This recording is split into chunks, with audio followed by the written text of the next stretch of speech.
We're going to call to order the City Council meeting of Tuesday, June the 18th. Could everyone stand for the Pledge of Allegiance? Pray over your heart. I pledge allegiance to the flag of the United States of America and to the republic for which it stands, one nation, under God, indivisible, with liberty and justice for all. Before we start the meeting, I believe that Councilwoman Dunlap has some presentations that she would like to make, and so we're going to do that first.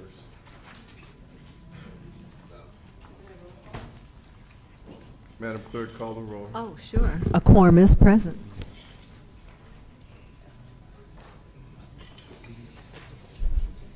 Yes, thank you, Mayor. It's my pleasure this afternoon to have an opportunity to give commendations to many of the residents of District 2 who have served us very well for a number of years. And so I appreciate the Mayor giving me that opportunity. I'm going to do it over here. And I have proclamations. And for those of you who are in the audience, we have some commissioners in this city who have served for many years. And you'll find out when I read the commendations. So thank you.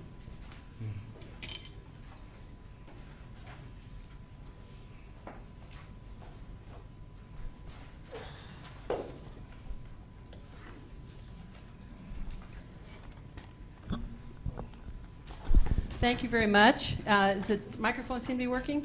Yes. Okay, great. Thank you. The first commendation I would like to give is to Nanette Marchand, the District 2 Council Assistant. Those of you in the community who've called our office with concerns in the neighborhood, no matter what those concerns might be, she's been there to assist and to get the job done. So the first proclamation is for her. So let's give her a nice round welcome, please.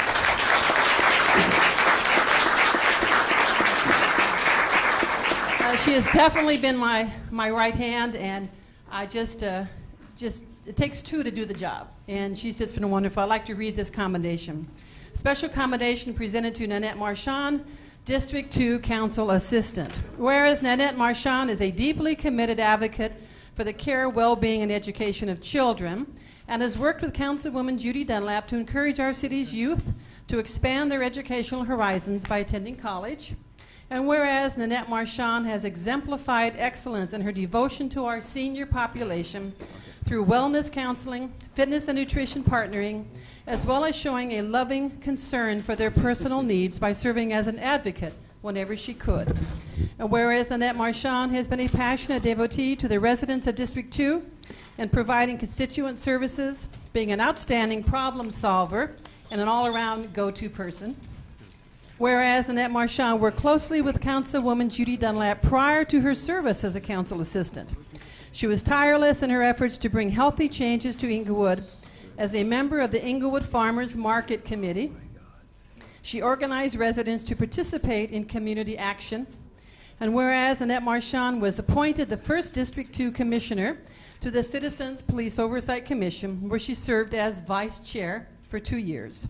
Whereas Nanette Marchand as Council Assistant demonstrated a strong commitment to give back to the community through countless responses to community needs and consulted with residents one-on-one to address and resolve their issues. And whereas Nanette Marchand was asked and successfully authored the life story, Wingtips, of longtime District 2 resident and Tuskegee Airman and Congressional Gold Medal recipient Claude Davis. Now, therefore, be it known that as a result of her relentless dedication and unwavering commitment, Nanette Marchand has succeeded in compiling an impressive record of personal and civic achievements, a record that has earned the admiration and respect of residents throughout the entire community. And the undersigned is hereby take this opportunity to honor you and to express my deepest gratitude. Presented this 18th day of June 2013, Councilwoman Judy Dunlap.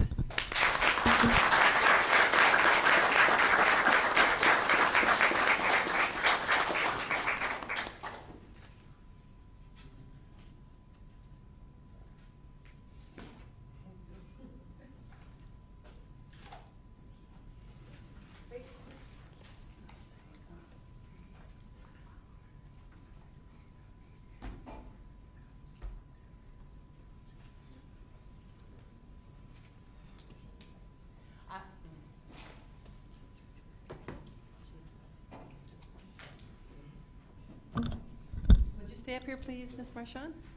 Thank you. We have many to give out. I'm only going to read one more, and that will be for Norma Smith, the Parks and Recreation Commissioner. Would you come up, please, Norma? Give her a welcome, please.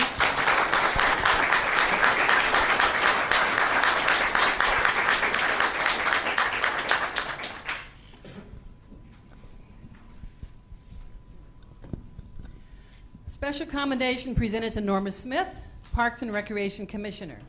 Whereas Norma Smith is a strong advocate for the care, well-being, and education of children, as well as a passionate devotee to community service. And whereas Norma Smith worked closely with the elementary, secondary principals, teachers, and parents throughout the Inglewood Unified School District in order to bring about positive change in the educational lives of Inglewood's children. Having served for many years as president of La Tierra PTA and president of IUSD Council of PTAs. Whereas Norma Smith's strong commitment to give back to the community is demonstrated through the countless children and young adults she has mentored over the years. And even though her children are grown, she has countless play children who lovingly call her mom and who still seek guidance from her and her devoted husband, Stephen. And whereas Norma Smith has been a member of the Parks and Recreation Commission for 29 years, serving as chairperson for the last 20, and is therefore the longest-serving commissioner in the city for District 2, and therefore be it known that as a result of her tireless hard work and unwavering commitment, Norma Smith has succeeded in compiling an impressive record of civic achievements, a record that has earned for her the admiration and respect of residents throughout the entire community, and the undersigned does hereby honor and thank her. The city of Inglewood was blessed the day you and Stephen chose Inglewood as your home. Thank you.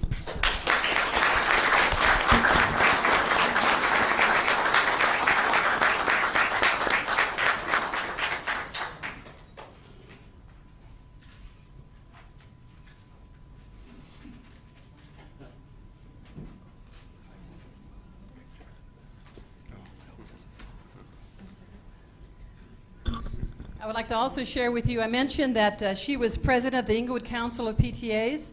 She was in that position for many years when I was an elementary teacher here in the city. And I worked with her and learned all about going to Sacramento, lobbying for our children. And I like to say that everything that I've learned, I learned from her. She was actually not just a mentor to children, she was a mentor to me. I learned everything with regard to working in the community, working with parents in the community to enhance and improve our schools. We worked with, at the time, Assemblywoman Diane Watson, so many years ago. It was a very successful coalition that we put together to improve our schools, and I want to thank her for that. Please give her an extra round of applause. Thank you.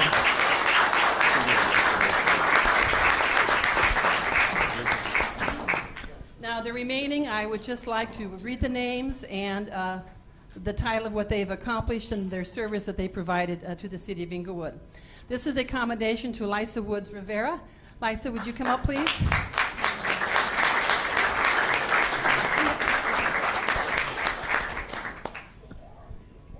Lisa has served as an interim council assistant whenever she was needed, and she did a wonderful, wonderful job. Many of you also know that she has served in other capacities in the city. She's a very dedicated public service servant. So please give her another round of applause. Thank you.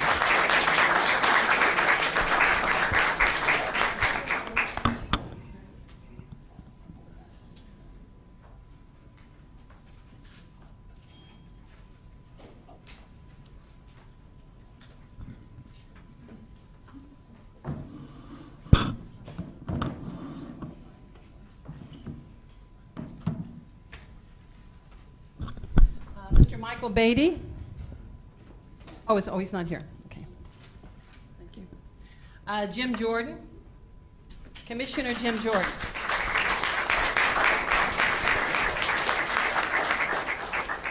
Thank you, Commissioner Jordan. Commissioner Jordan served on the Civil Service Board of Review, a very difficult commission indeed. And he exercised his judgment and brought all of his experience to bear in a very difficult situation, considering the fact that he does deal with employee issues as they need to be resolved. and I appreciate his dedication. Thank you.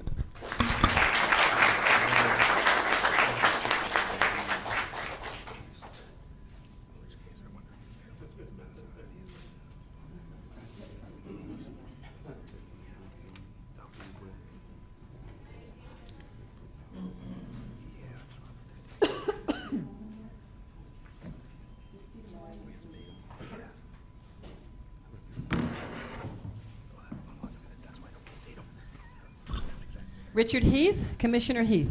Give him a round of applause, please.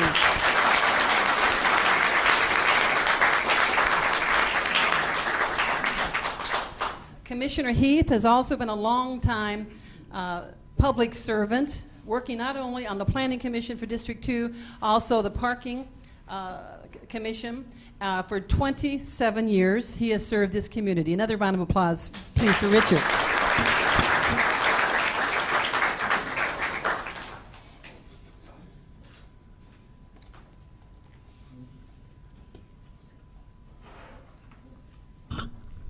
Liz Weaver. Commissioner Liz Weaver, would you please come forward?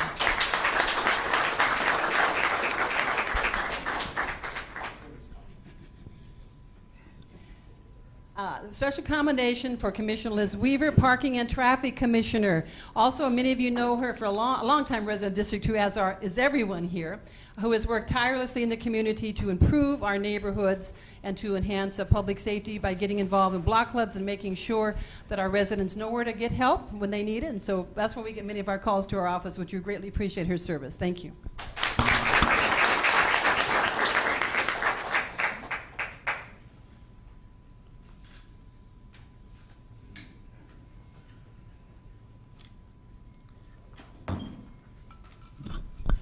Commissioner Ann LaRose, Art Commissioner.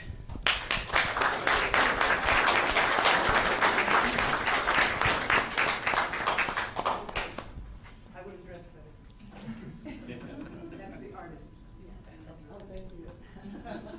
Commissioner Ann LaRose served as Arts Commissioner. She's been a dedicated artist and theater person for many, many years of life. So we appreciate having her expertise in the city as we attempt to move our city forward towards cultural endeavors. I also want to thank her for her service as our District 2 Community Police Center liaison, as she worked in our office there for the community liaison as people came in to let them know about job opportunities in the city as well as ways to get more involved. So thank you, Ann, very much.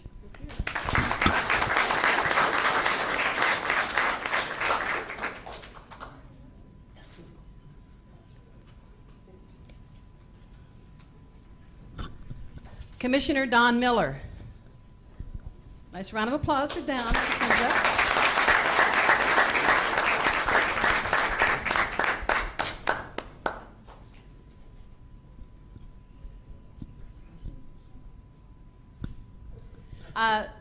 Don Miller also served as chair of her commission. And I'd like to say that I've been very gratified that so many of our District 2 representatives of the commissions had the opportunity to serve as chair, and they did a wonderful job. And I want to thank her for her dedicated service. Let's give her another round of applause.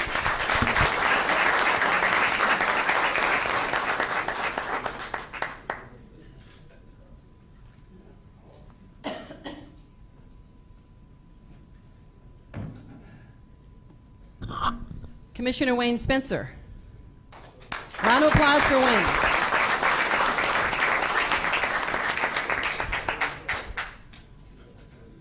Thank you very much, Commissioner Spencer, for all that you've done.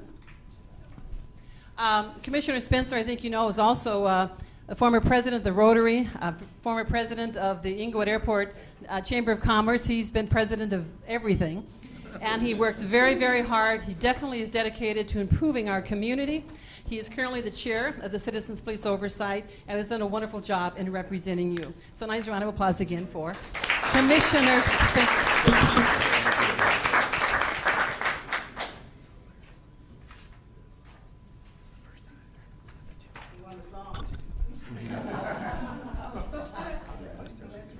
Pastor Stephen Mitchell. Round of applause for Pastor Mitchell.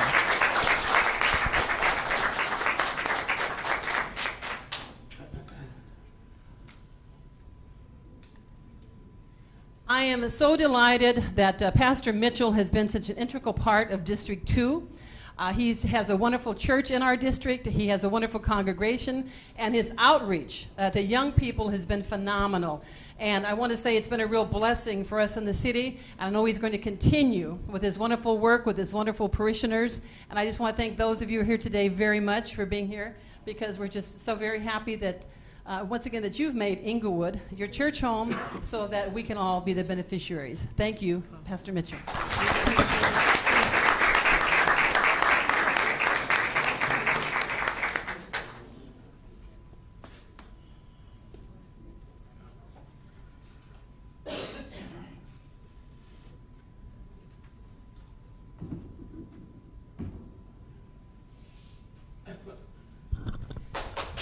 Thank you. Now I'm going to try to ask everybody to kind of squeeze together. Some of you go in the back row. We're going to have a group picture. So some in the back, some in the front. And while they're kind of getting organized for this wonderful picture for remembrance of their service to this community, I would like to have the District 2 residents that worked with me throughout my tenure who are here today to help us to celebrate. If you please stand, we're going to give you a round of applause too. So all of the District 2 and people who have worked with us, please stand. Thank you.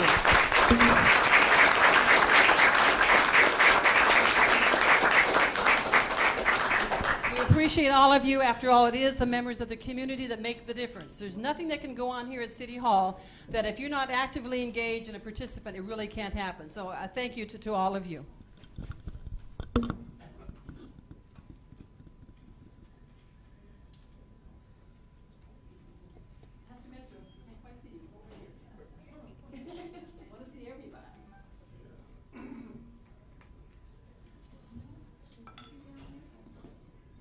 Can you see everyone? I can. Okay.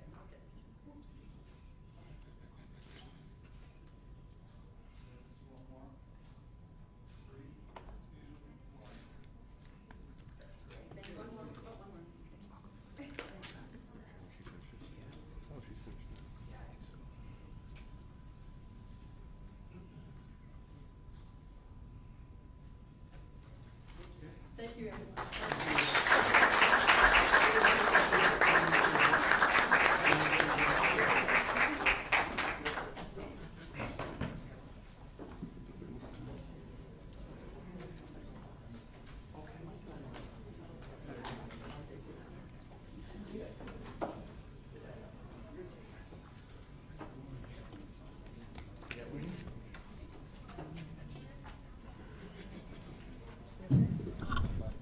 Hi, everybody.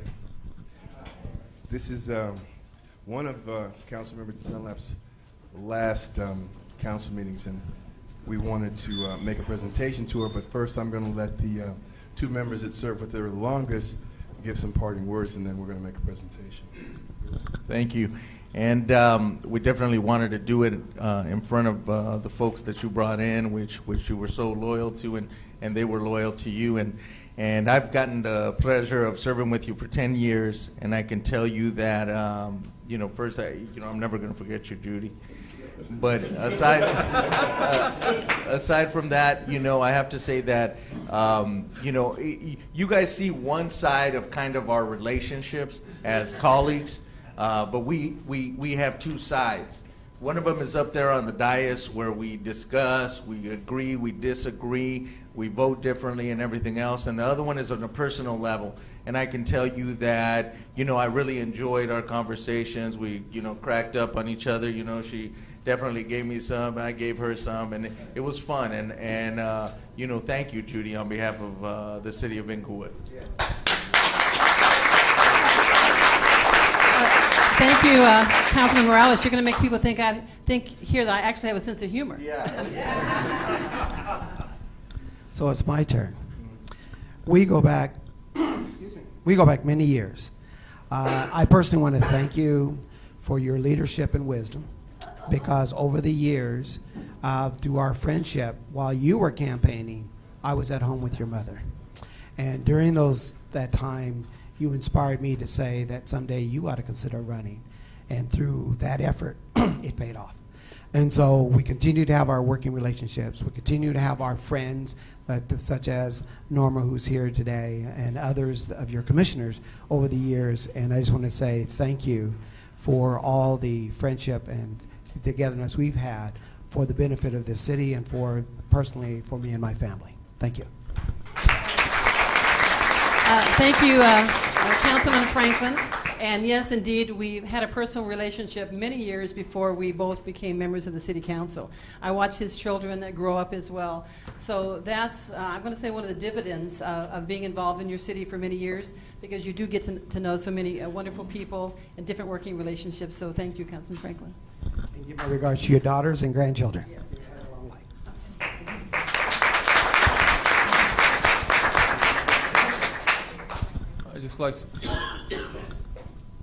I'd just like to say, Ms. Dunlap, it's been a pleasure serving with you on the dais, and I'd like to thank you very much for your insight as to how things work here, and just continue success in your endeavors, and Godspeed safely. Thank you, Councilman Stevens. Also, I would like to say that for many years prior to Councilman Stevens being elected to serve on the City Council, he worked very hard out in the community with the organization called Laxon. And he has many of his supporters out here today. He worked for many years to actually obtain the kind of financial support this city deserves, the residents deserve, with regard to the agreements that were actually eventually signed. And a lot of that credit goes to then private citizen Mike Stevens and Councilman Stevens for all the legwork that he did for many, many years with so many residents throughout this city. So thank you.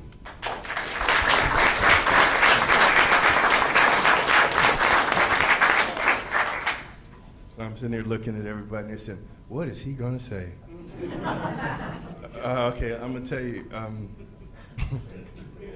Judy and I have known each other a long time. And though it might be hard to believe, we, for 20 some odd years, actually, it was a very, very good relationship. She, in fact, when I was in Santa Monica, it encouraged me to become an assistant city manager back here in the city of Inglewood. And, things didn't work out, and I went to the airport. Had a very, very good relationship most of the time. I got on the council. She supported me when I ran for mayor after running against me. We have a really complex relationship. And I would tell you this, that although the last 2 years have been exceedingly difficult, I will tell you this that I admire about her. She has a lot of guts, a lot of courage.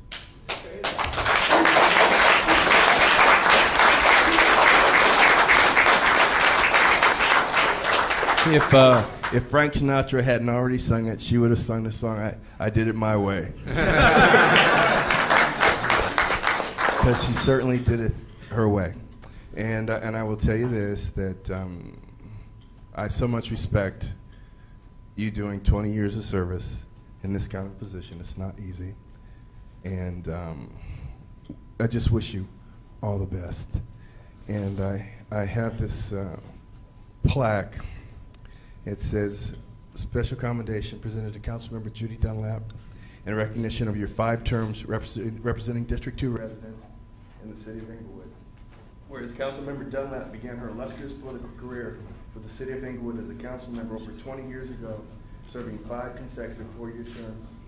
And whereas Councilmember Dunlap, during her tenure, has been a strong advocate for the residents of District 2 and has worked tirelessly to increase the quality of life of her constituents.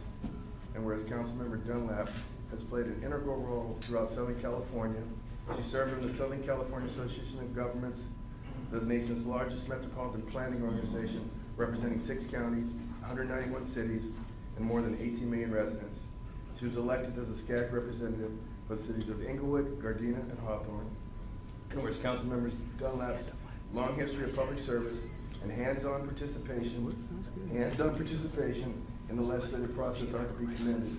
Now therefore be it known that the mayor and council members of the city of Inglewood, California, do hereby recognize Councilmember Dunlap for her contributions and many years of service to the city of Inglewood.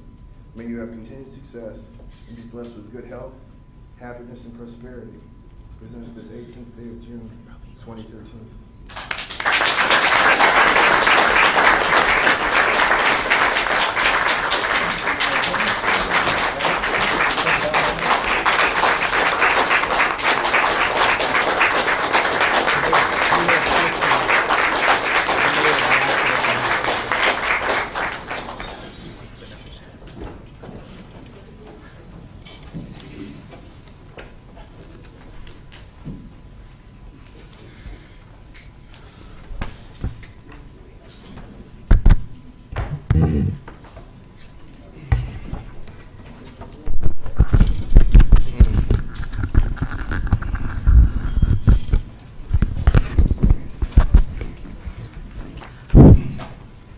Any persons wishing to address the City Council on any item on today's agenda, with the exception of item 2 on the consent calendar, may do so at this time. Item 2 is pulled off consent.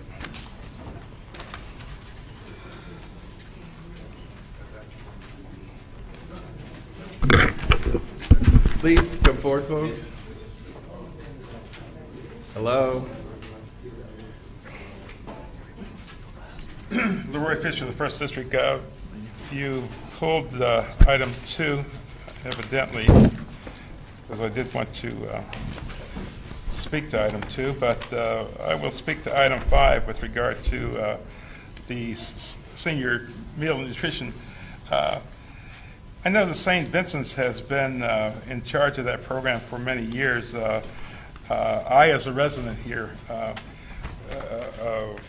wonder why now they're going to this other organization, Tender Loving Care. Maybe we could have someone to speak about that.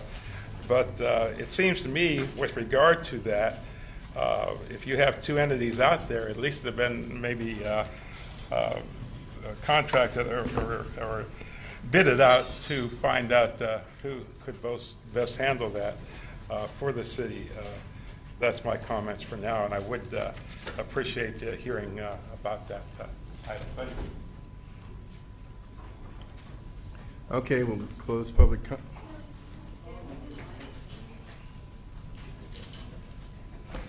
My name is Diane Sombrano, and yes, there's a line of people standing here to address the council, so I find it interesting that we're trying to close it down so quickly. We must be in a hurry, as we always are. But with regard to all of these meals programs that we have all over the city, I do think it is interesting that we have that disconnect.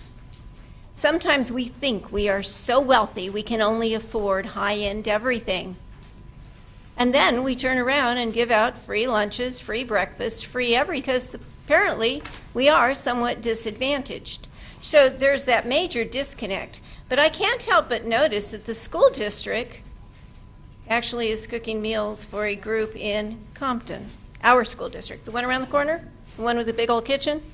So it is kind of interesting to me that we go somewhere else. But hey, that's normal, isn't it?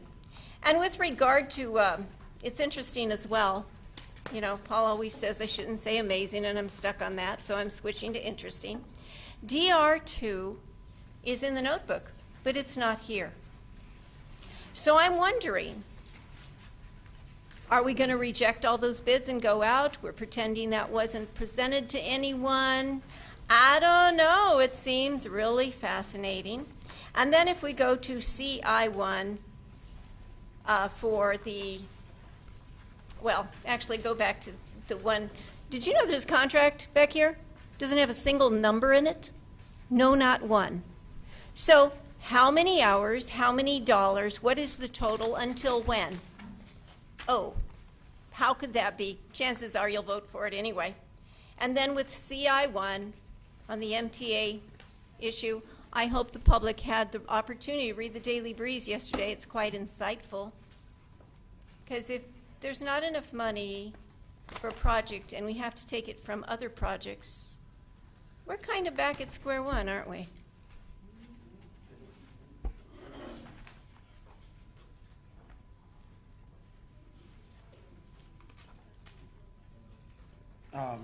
Good evening, Council Member. I have, before I want to comment on agenda on RES1, and I have something to give the Council Member. Can you help me just give them that, please? Just the Council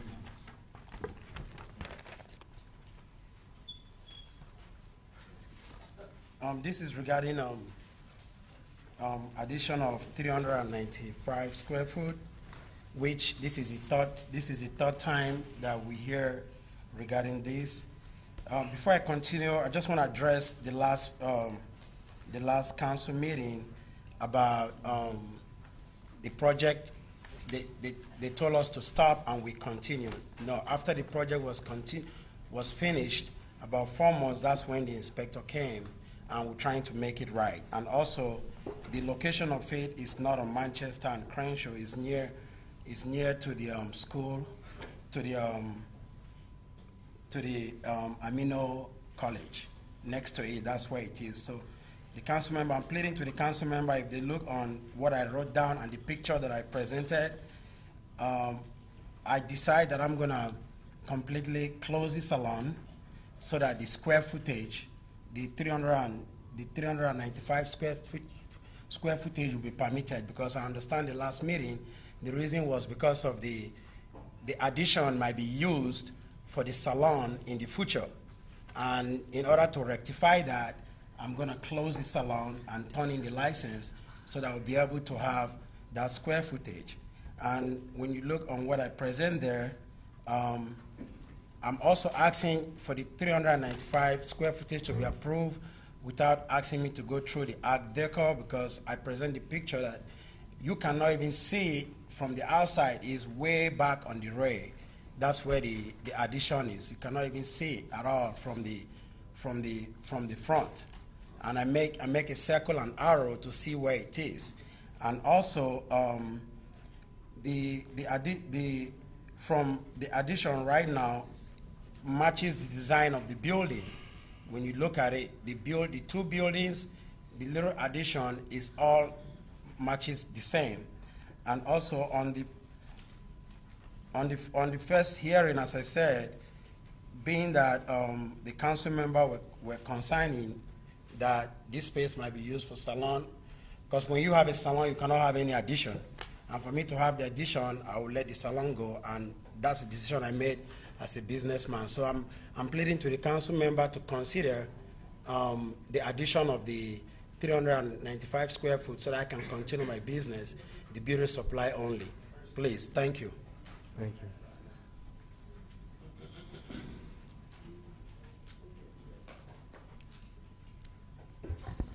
Hello to all the councils and the city, everyone. This is my first council meeting.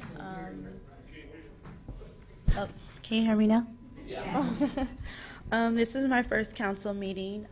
Hello to all the councils and everyone in the city of Inglewood. My name is Marisha Bernard, and I'm CEO of Team Mbom Foundation. And I want to start a performing arts center for the youth. Ma'am? Yes. Right now, you have to talk about something else on the agenda. Okay. And then at the end of the meeting, you can talk about most anything. Okay. Okay? Okay. So then I guess I'll just wait. Okay, all right. Thank you.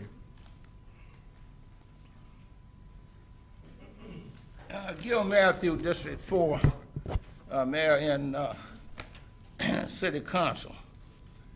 Concerning RES 1, I would hope that you would allow this gentleman to negotiate with the city, since we do need businesses. And rather than just deny what he's trying to do, just negotiate with the city on his plans and have it approved prior to what needs to be done, if possible. On payment of the bills, Mr. Fields, have we paid the $16 million for the low moderate income fund for the ROPS, and also the $13 million which was denied? Questions to the City Council. I'm not directed to respond to public comments at this time. Thank you. Well, City Council, all members, have we paid the $16 million that was due since January to the state? And since then, we have $13 million due from the Regency project. And in addition to that, we have numerous other ones that has been denied. And see, I'm very concerned about the financial condition of this city. Now, I have not been able to have any information from the successor agency because they don't meet. You're on the agenda, but you don't do anything. The oversight committee is non-existent. And for the residents I'm concerned about the financial condition of this city. And it's no need to be like you are executives and it's all privileged information. The information is on the internet. This city is treading waters, which you did acknowledge. Now we have 2 weeks to go for the completion of the third quarter. Then we go into fourth quarter. Fourth quarter, just like football. That's the end. You're going to kick a field goal and survive, or you're going to go down the tubes.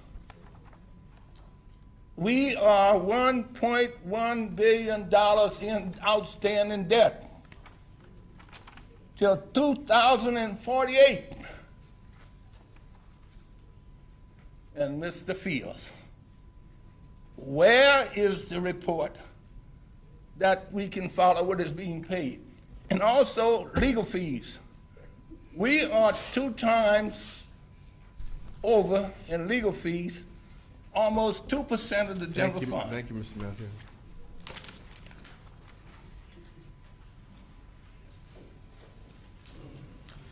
Mr. Mayor, Council, my name is Joseph Texera. I object to the payment to Inglewood Today newspaper.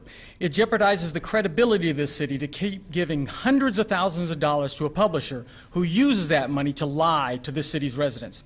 Imagine this. You go over your friend Bill's house, and taped in the front window, you see a big sign, Obama for President.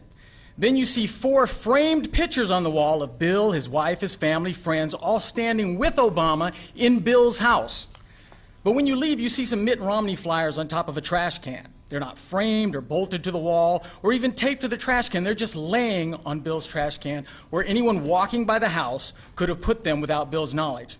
Now, how many here seeing that big Obama sign in Bill's window and the framed pictures of Bill, his family, his friends standing with Obama, how many here would think to themselves, I know Bill doesn't want those Mitt Romney's flyers here? The answer is everyone here would think that. Now, for a year and a half, Willie Brown, the publisher of Inglewood Today and Mayor Butt's paid political consultant, has never once printed anything about all the court documents, city documents, police 911 tapes, the city's own DVDs of council meetings that prove beyond any doubt that James Butts has repeatedly misled the public and helped violate state law and hid the fact that our police department avoids investigating violent crimes. And that last April, Butts was forced to admit to the public that all that was true. Now that's a real story, but it's a story Willie Brown never wrote a word about. Now, last month, I bought a hamburger at a place with a big Judy Dunlap sign taped in the front window and 4 framed pictures of Judy Dunlap on the wall with the owner, his wife, and their friends or family. Later, the owner said that Dunlap had been friends with him for decades. But that day, while I'm waiting for my food, I see some Alex Padilla flyers laying on top of a trash can. And I figured there's no way these owners allowed that. They must have been snuck there. So I put them in that same trash can. Coincidentally, a campaign aide for Alex Padilla was there, and Willie Brown heard about it. However, Willie Brown knew that throwing away something was free and that was on a trash can wasn't much of a story. So Willie Brown, who was paid by Alex Padilla and James Butts, made up a whopper with lie after lie after lie, deceiving his readers. Later, I'll describe Brown's lies, but understand that associating yourself with an unethical or incompetent publisher like Willie Brown might help you get elected, but it makes you, the city, and everyone in it look crooked. You can't get that stank off you.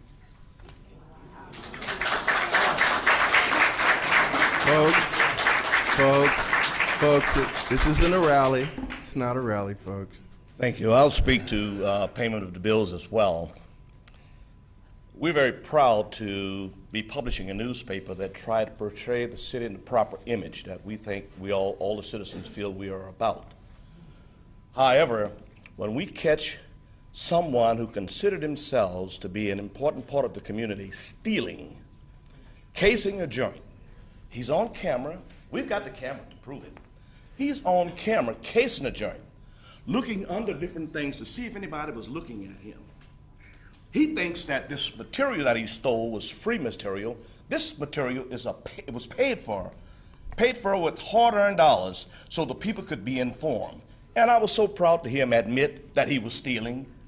Now, when you got a thief that has been going around criticizing people all this time, and he admits that he's a thief, how can you believe it when he talks about a publisher that's been around you for 20 years trying to present our city in a positive light? Thank you. This isn't a rally. Any other public comment?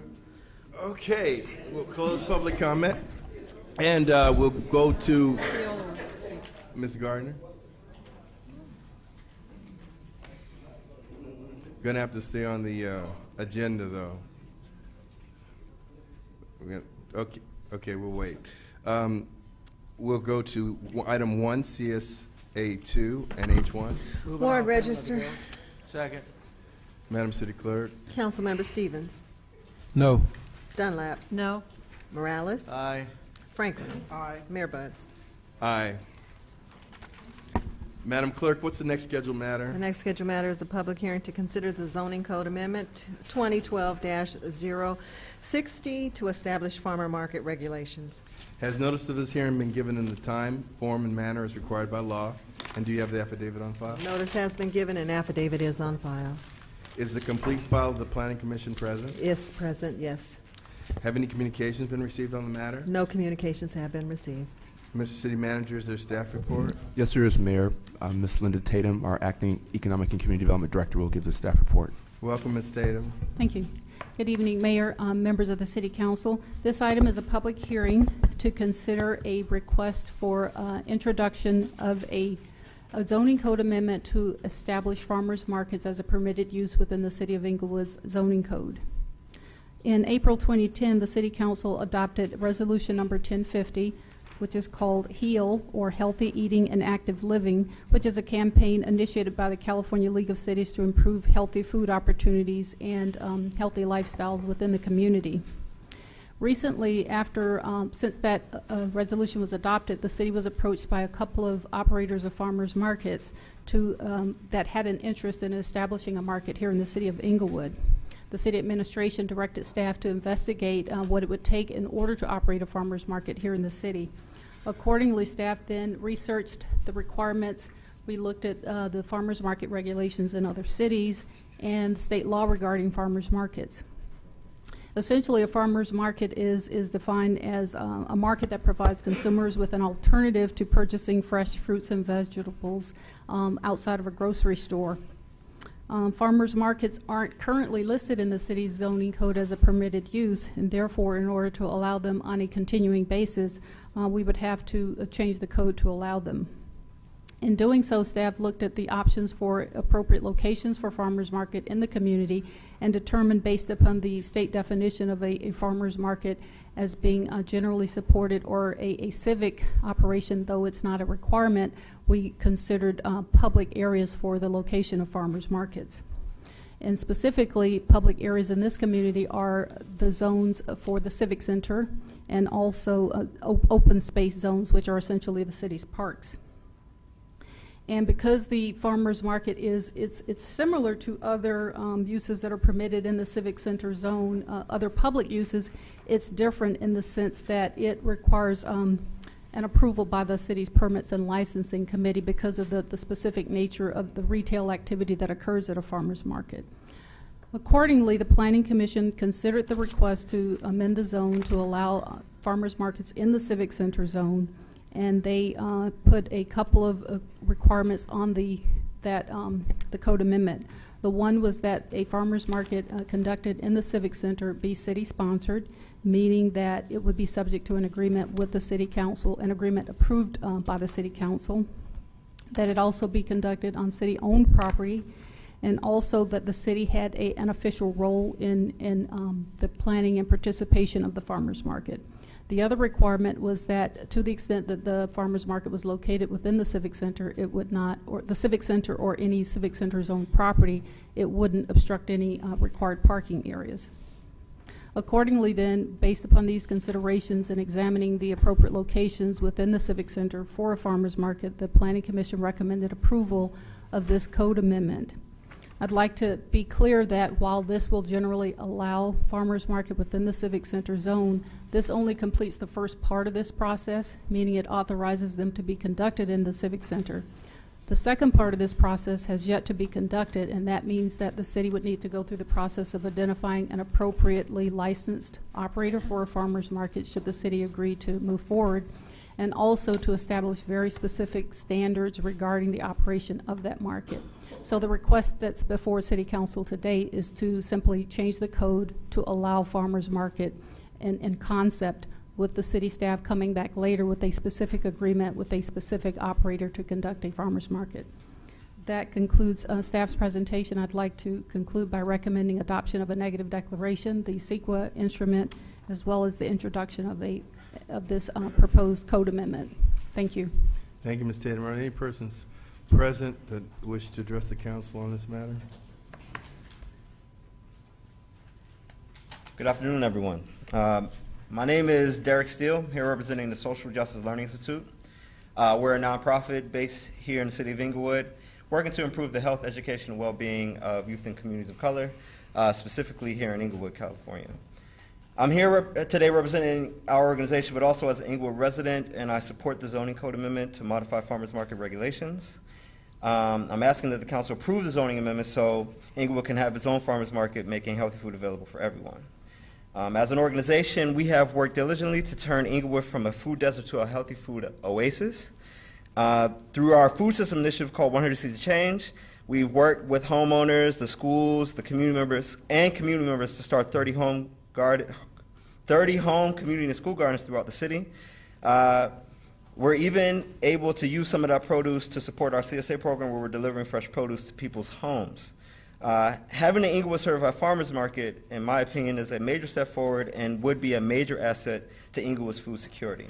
Again, it is our hope and the hope of the majority of the people in the city that you pass this first step in making Inglewood certified farmers market a reality. Please vote yes for the zoning amendment. Thank you very much. Thank you.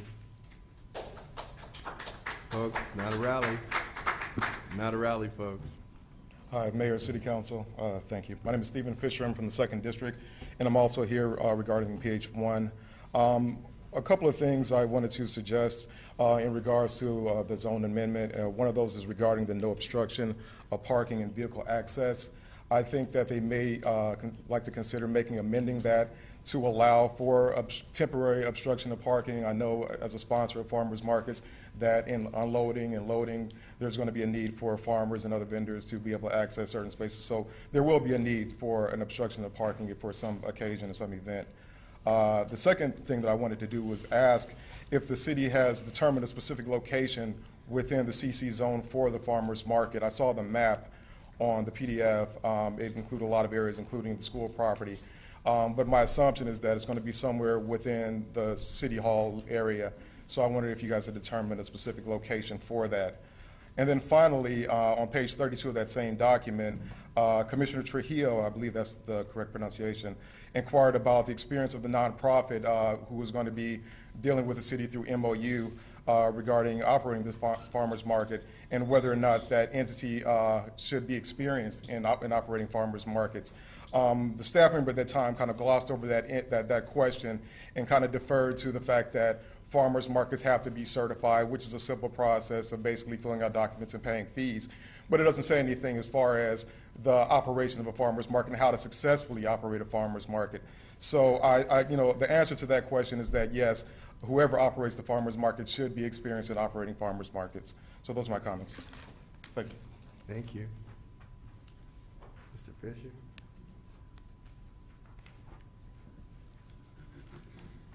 Well, you all know that Stephen's my son, and I'm following him. You all know, too, that Stephen has been involved in farmers market. Many of you have been to the farmers markets that he has had. He has been to the city to talk about farmers markets, to ask all of you to engage in the farmers market with him. So Inglewood needs such entity as a farmers market.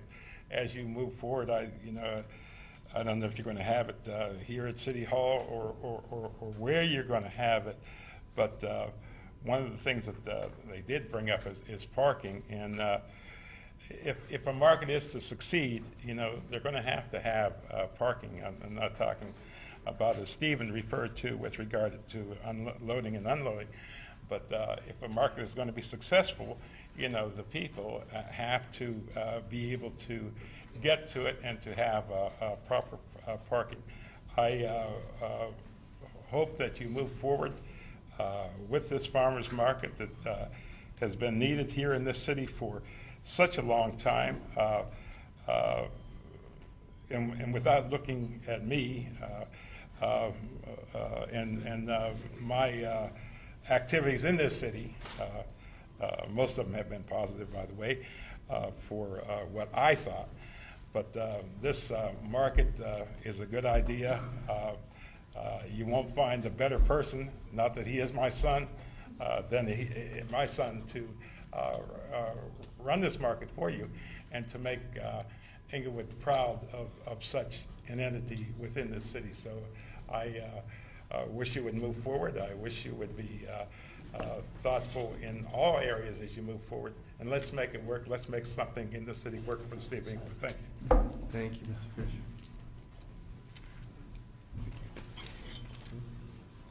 Gil Matthew, District 4, Mayor and City Council. I think it's an excellent idea with a farmers market because it adds something to the community that's positive. And then also it helps bring people together, and not to even mention the nutritional value. And all of the land that we have, since we've been engaged in land banking, I would say we have a obvious choice for location because we have so much vacant land. And it's going to be sold eventually, but in the meantime, it would be useful to pick a lot that's available. The D3 site is excellent. I mean, it's been there, 20 years. So they even have enough for a farm. You can grow it. It's how many acres are sitting over there, so you can really grow a farm. All down Century, we have vacant land courses waiting to be sold. But anyways, it's an excellent idea, and it does bring people together, and it does put a human face on a community. Thank you.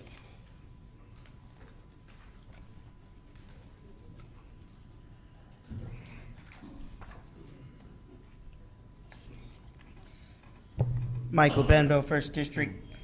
First of all, this is an initiative that's been in the making for a long, long time. I've spoken on this issue so many times I just can't remember how many.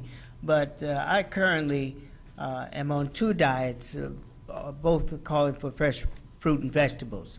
And ever since this has been recommended to the city, we've just been waiting. And it's time to adopt this, get this moving, and get our community on fresh fruits and vegetables. This is a great concept of community work.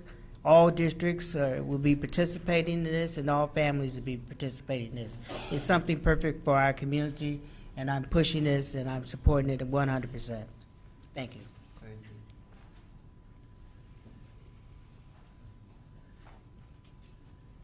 Hi, my name is Maxine Toller. I'm a District 1 resident. I've lived in Inglewood for a long time. I'm here in support of this amendment because there are many issues that we have in the city of Inglewood that I think that this farmers market would partially address.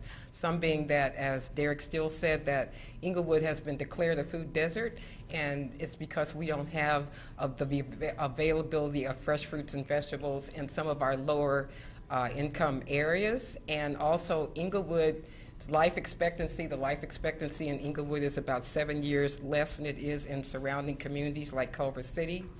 Also, the fruits and vegetables that are available in our local supermarkets, some of them don't meet the quality standards that are present in markets outside the community, even though the prices are higher, which makes it unaffordable for a lot of residents.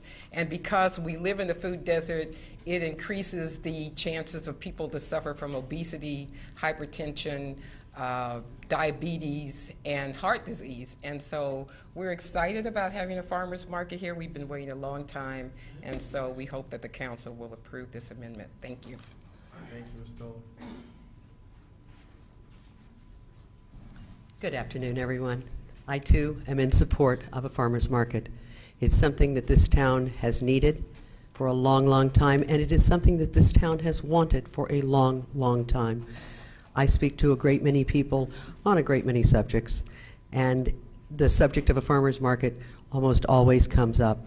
I've had conversations with a variety of people over the years about bringing one to Inglewood, and thank goodness for Derek Steele and Ms. Tatum, the work that you've done to make this a reality, because the rest of us just couldn't quite get it off the ground. We couldn't get out of first gear.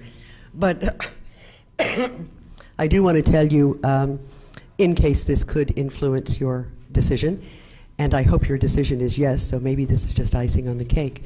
Inglewood is a food desert when it comes to farmers markets. I've done research over the years, and the closest farmers market to Inglewood is 2 to 3 miles away in any direction. It's something that our people want. It's something whose time has come. And I do hope that as we move forward with the farmers market, get it established, get our residents excited about it and using it, that we can indeed move it to a Saturday, so that all of our residents, since the majority of us are working people and can't necessarily get out on a weekday, I do hope that we can move it to a Saturday to make it even better and more popular. Thank you. Thank you, Ms. LaRose. Good afternoon, Mayor and City Council staff, Ray Davis, 2nd District. So we're about to finally get there.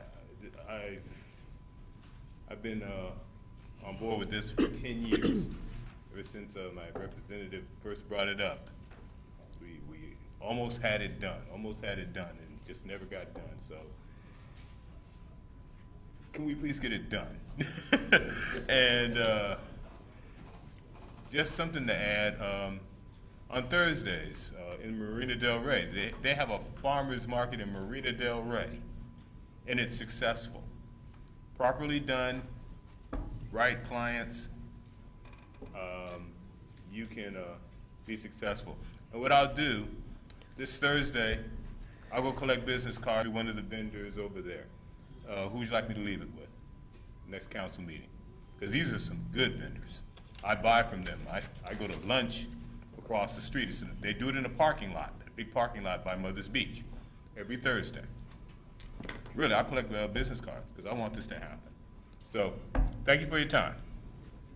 Thank you. Good evening, Council.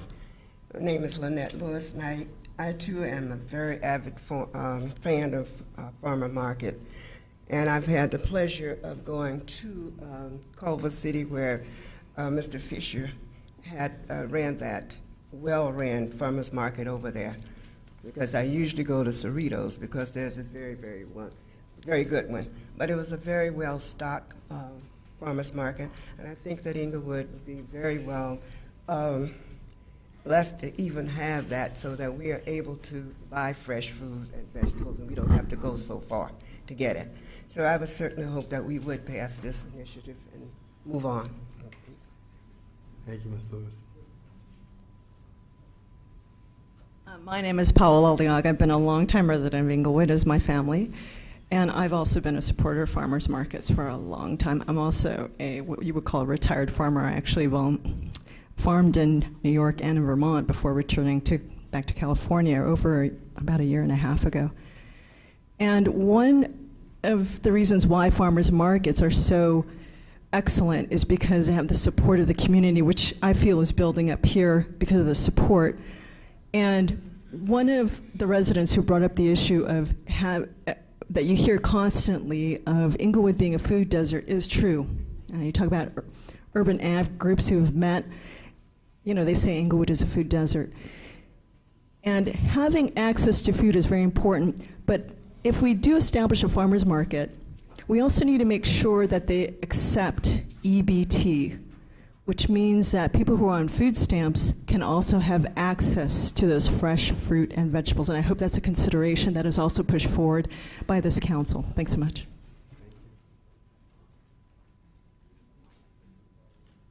Good afternoon, Mayor, City Council, and staff. Aldine Sly from 1st District. I, too, was a regular customer of Farmers Market in Culver City, run by Mr. Fisher. Another point that's very important to have a farmers market here in Inglewood is the genetically altered food and the imported fruits and vegetables and things we receive from foreign countries that are not really, that healthy for us unless they're labeled organic. And so that's another issue that I think that we could elevate Inglewood's health and have local farmers market here in Inglewood with, it will also help the farmers, the local farmers. So there's a lot of reasons why we should have a farmers market here in Inglewood, and it will help, it'll help everybody all around. Thank you. Thank you.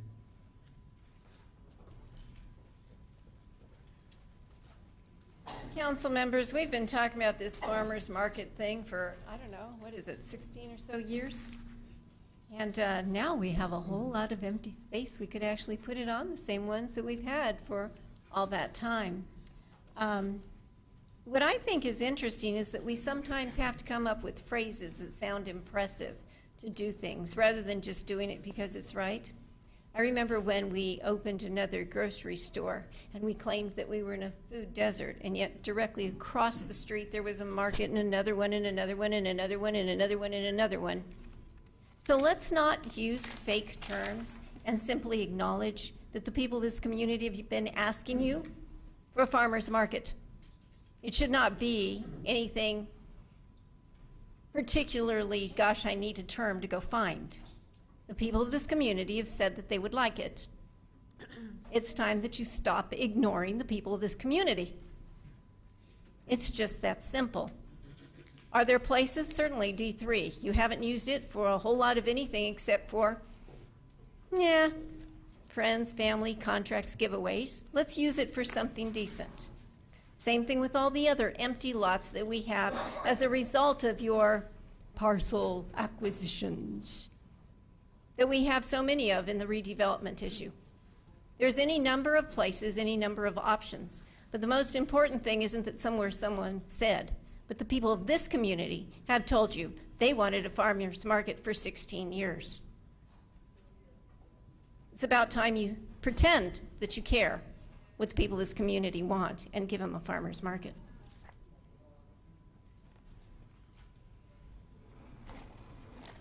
Good afternoon, Michael Coper.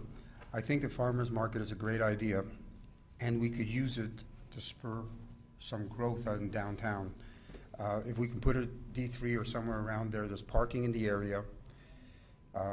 This weekend, Sunday, I went down to Market Street. Nobody's open. I can't believe that the stores are closed. If we had a farmer's market there, then there'll be people buying fruit, but hopefully it'll spill over. The restaurants are going down. I think the farmer's market should be just a catalyst to find a way to have ongoing sidewalk sales and things on the weekends in Market Street to get people used to coming down to that area. But a farmer's market is a great start.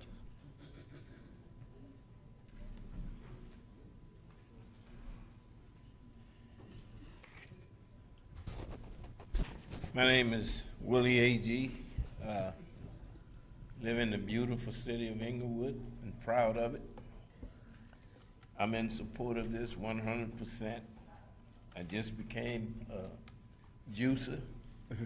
I juice my food now, I don't cook it. I'm just like 100% of the people back here in support of this so far. I would like to eat vegetables grown in the United States of America. I'm sick of buying vegetables that's grown in other countries. We can do it here. What I understand, most of these people grow their own vegetables, organic food, and that's what I like. And I'm 100% in support of this, and I would like to see it located someplace in the 2nd District. Thank you very much.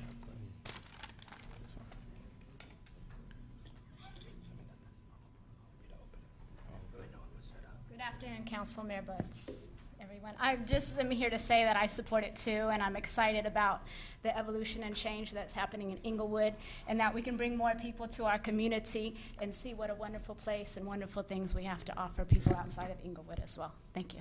Thank you.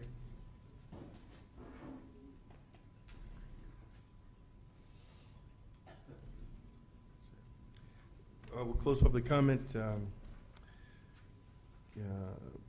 Council comments?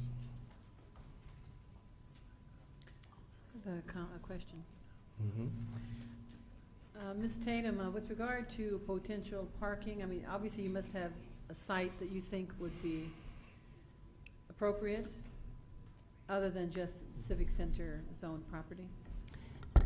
There is not a specific site identified, but in the analysis, we essentially considered property located within the Civic Center Hall complex, specifically property that's owned and operated or maintained or under the purview of the city. So generally, the areas that we were considering are locations that are close to parking structures. So as an option, one area could be the lawn on the south side of City Hall. Another potential location. You see the lawn, the south side, in front of along the Manchester. library is along Yes, there? Okay, correct. and where would people park for that? In the city's parking structure. How many available parking spaces are in that structure, Mr. Fields? Because much of it was leased at one point in time. Well, I don't think you'd have to worry about there being competition for parking spaces because the farmers markets, I think, would be on the weekends, right? At this time, it would likely be the weekend, but that's one of the operational issues that before the city would enter into an agreement, we would look at potential locations, the availability of the hours of operation of the market. There are many, many considerations that would go into it, not the least of which would be the availability of parking to service the customers. Well, actually, obviously, parking is, of course, critical to a successful farmers market. Also, you mentioned a couple of organizations indicated interest in partnering with the city. Who are these couple of organizations that you had One is mentioned? the Social Justice Learning Center. A second one, I'm not going to get their name right. I didn't write it down, but I don't remember. But we've been approached by 2 or 3 other organizations who've expressed an interest. Okay, now with regard to the actual selection process, since we do have an Inglewood resident who operates a successful farmers market, how would he, as well as potentially others, have an opportunity to be knowledgeable of this? Will they get an RFP? What is the process we're going to do so we make sure it's widely publicized, open, and a fair process? The city manager has requested that we pursue an RFP process, so it would be widely publicized. All right, and any individuals who have come here to the public hearing and or you have on record already the 2 would all receive information with regard to that RFP being put out there? You That's make sure correct. they would get it directly? That's correct. Okay. Also, I was very gratified when this was on the agenda prior, and it was referenced that there was a survey done in the community. That was a survey done by my office throughout the city, actually. I want to share with you it was done at my expense, not the city's expense, and to solicit interest in the farmers market, the kinds of things people want to see. And this community has actually always wanted a farmers market. So there really is no debate about that. Sometimes things take time, things happen, and it doesn't move forward. But I'm very glad that it looks like we're going to be moving forward, because I do believe the desire has always been there. And farmers markets can grow and actually be much more than the farmers market, meaning they can become regular meeting places for members of the community. And much of the outgrowth of a farmer's market, in addition to just selling fresh fruits and vegetables, they have vendors, of course, who sell and are cooking foods on the premises. And there's all kinds of things that bring the community together. And as was referenced by one of our speakers downtown, on certain days there's no one there. This would begin to bring people to the downtown. Maybe some stores would start staying open and so forth. So it definitely would be an asset to our community, and I look forward to its success. Thank you. Thank you. Any comment? Councilman Stevens? Ms. Tatum. Yes, sir. Yes, I have a question for you. The RFP process that you described is not in the document itself. Is there a reason why that process was not placed in the document itself of how you would go about securing a person to oversee it, be it a nonprofit or a for-profit entity? It is because until and unless the council adopts the code amendment, it would be premature to start talking about that process. So it was not included in the staff report, and that's why I mentioned it in the presentation that that's a separate and distinct Here's the reason step. why I asked why I think that it should be in this document. Because, see, in the document, what you do mention here is that it states very clearly, it says the city participates in an official capacity in the planning, preparation, and promotion of the farmers market, and may at its discretion contribute resources in the form of funds. We're going to contribute funds to this. And my point is that number one, I do not have any type of finite dollar amount as to how much those funds can be or speculated that they should be. Of course, it does state very clearly here, it says at its discretion. But that's a two-edged sword. It can either go, we can either support or we shall not. Seeing as to how our previous farmers markets have been unsuccessful in this community because of the fact that when you do purchase produce from a farmer's market, it is usually about 50% higher in most cases than what you would obtain produce from, let's say, from the Buy Low or the Best Way market. Let's understand, because of our planning in this city, we have now gone from a upper middle class community, and now we're considered economically now we're at a lower level, low income level community based upon documentation from our planning department. So my concern is that the individuals that we're seeking, unlike West Hollywood, who have people there with a disposable per capita income of somewhere around about $60,000, $70,000 per year. Culver City, those individuals over there, $60,000, $70,000 per year. El Segundo has a farmer's market. They're somewhere around about $80,000 per year. My concern is that we're going to have, the city itself is going to have to contribute. Are we going to contribute to this by way of grants? Are we going to contribute to this by way of out of the general fund? If our city is insolvent, then how are we going to do it? My other issue with this is that we have the Social Justice Institute. Social Justice Institute was started by Mr. Scorsa. Mr. Scorsa participated in Mr. Dotson's campaign. So I'm concerned about the timing of this, that now we come from the campaign and now we're rolling into this. And I just hope that this isn't some sort of quid pro quo situation here. It's just speculation on my part at this point. But I also have a concern of this. 2 years ago, Mr. Morales, when I first took office, I went out to Fox Hills Mall, where Mr. Fisher's son was. This is before I was elected. He is actually able to make a profit. It would seem to me that what we would want to have is an individual that is accustomed to making a profit, who can make a profit with a farmer's market, operate this. Since the city itself is going to bring forward their funds, we're going to be placing funds into this. So since we are, it would seem that we would want to recoup our funds. We wouldn't just want to simply just give someone a possibly, put $100,000 on the barrelhead and say, okay, whatever it takes to make this work. I can understand perhaps we wish to nurse it along in the beginning, but it seems to me that what we really want is an individual who knows how to make a farmer's market make money. And Mr. Fisher's son has been successful at that. Now, Mr. Morales and we spoke about a farmer's market also about 1.5 years ago. He pointed out to me that he wished to have his farmer's market right over here on Gavilla in front of Inglewood High School. And when he said that he wanted to have it in front of Inglewood High School, in front of the Bureau of Transportation, we talked about it, and I also mentioned to him that it would be nice if we had a farmer's market around Circle Park because the trucks could all ring Circle Park, and then inside the circle on the grass we could have the areas for the people who sell the jewelry, the paintings, and all that. Because as you know, a farmer's market is not always just fruits and vegetables. So it's many times it has other vendors that are there. And so these people actually pay booth rent, you see, Ms. Tatum.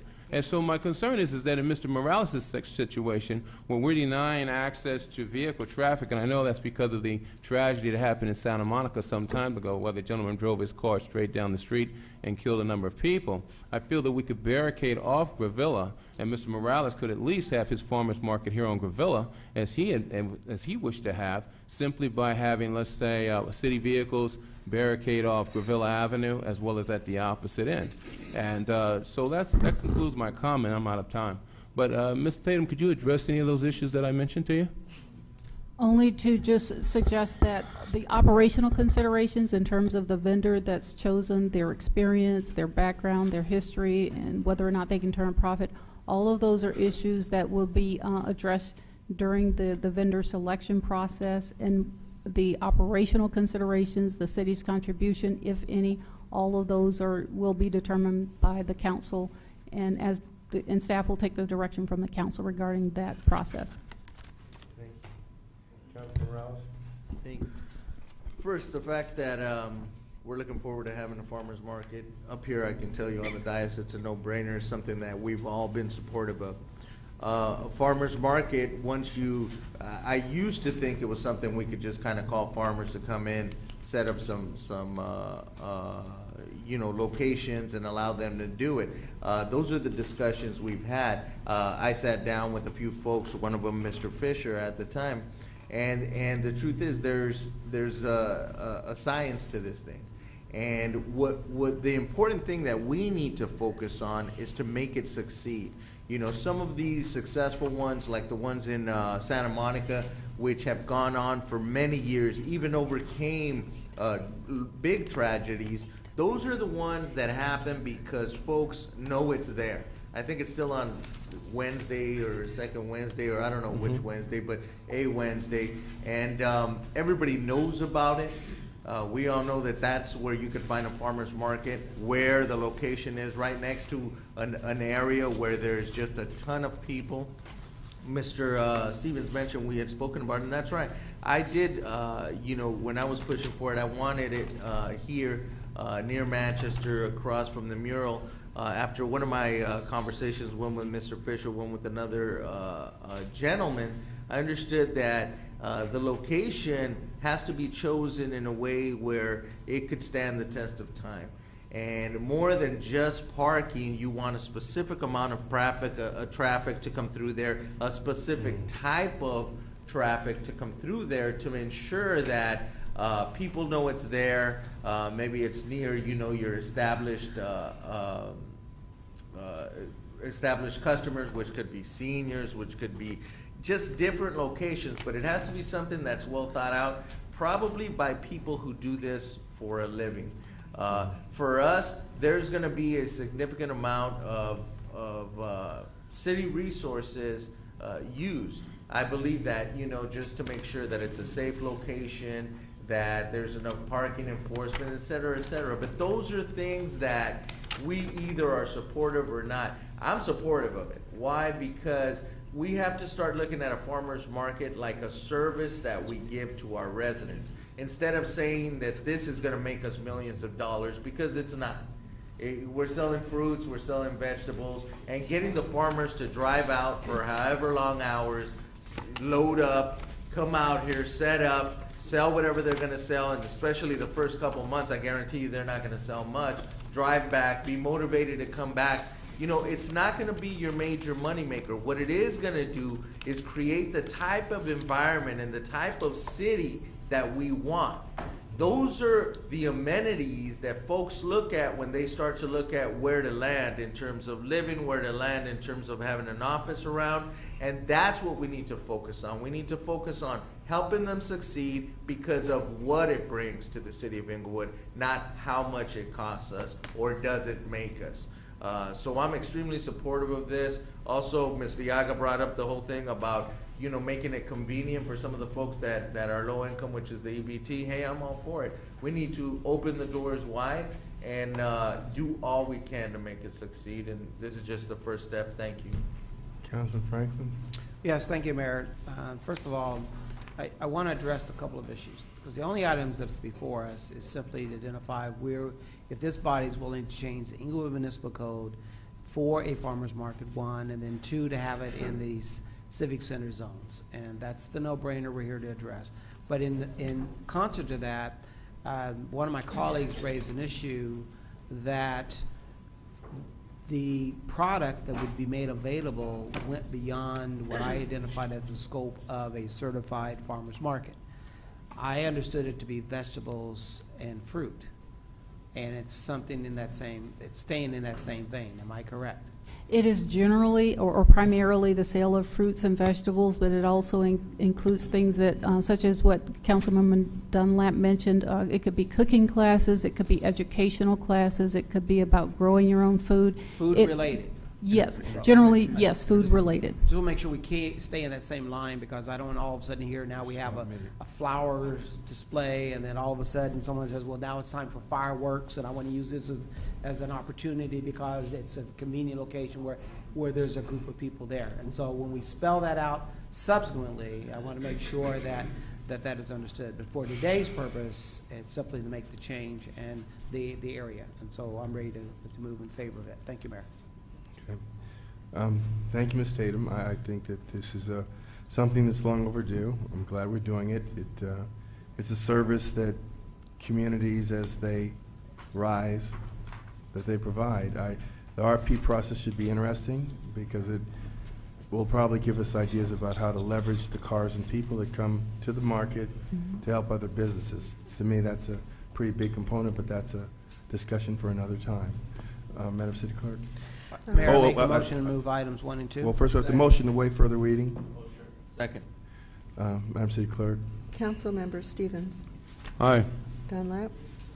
Aye. Morales. Aye. Franklin. Aye. Mayor Buds. Aye. I move items 2 and 4. Second. Madam City Clerk.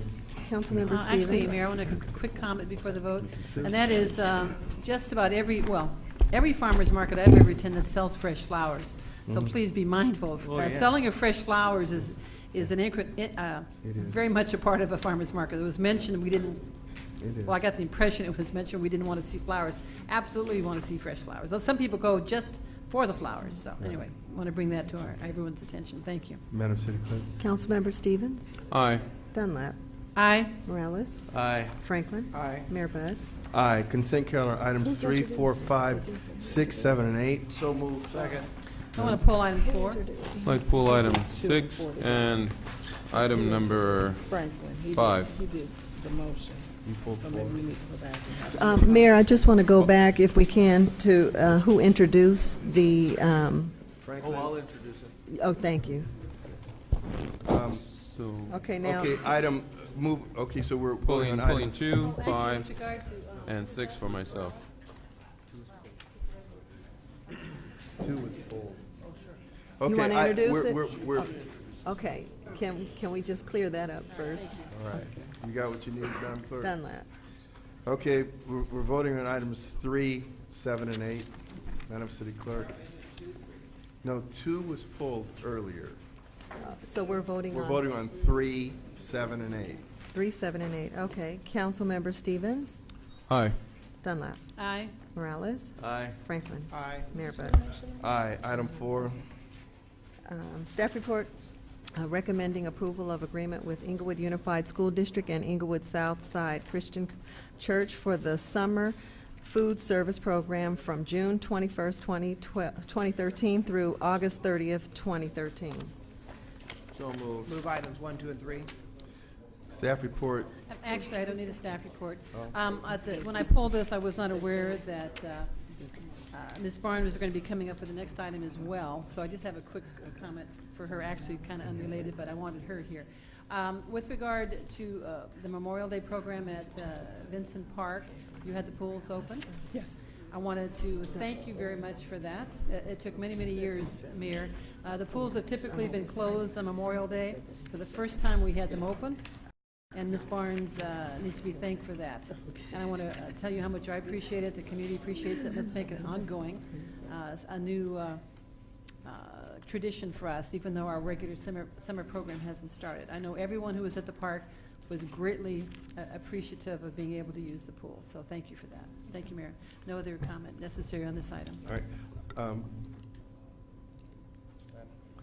Okay, I move 1, 2, and 3. I move second. Madam City Clerk. Councilmember Stevens? Aye. Dunlap?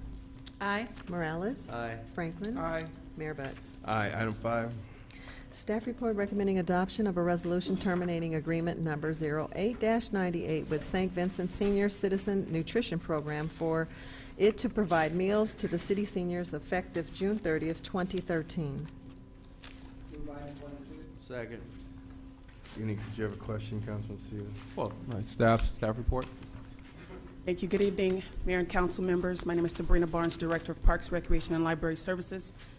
The staff report before you today asks that you first adopt a resolution terminating the agreement that it has with the St. Vincent Center effective June 30th, 2013, and to approve a one-year agreement with Tender Love and Care, the vendor that has been selected to provide catering services for the senior nutrition program.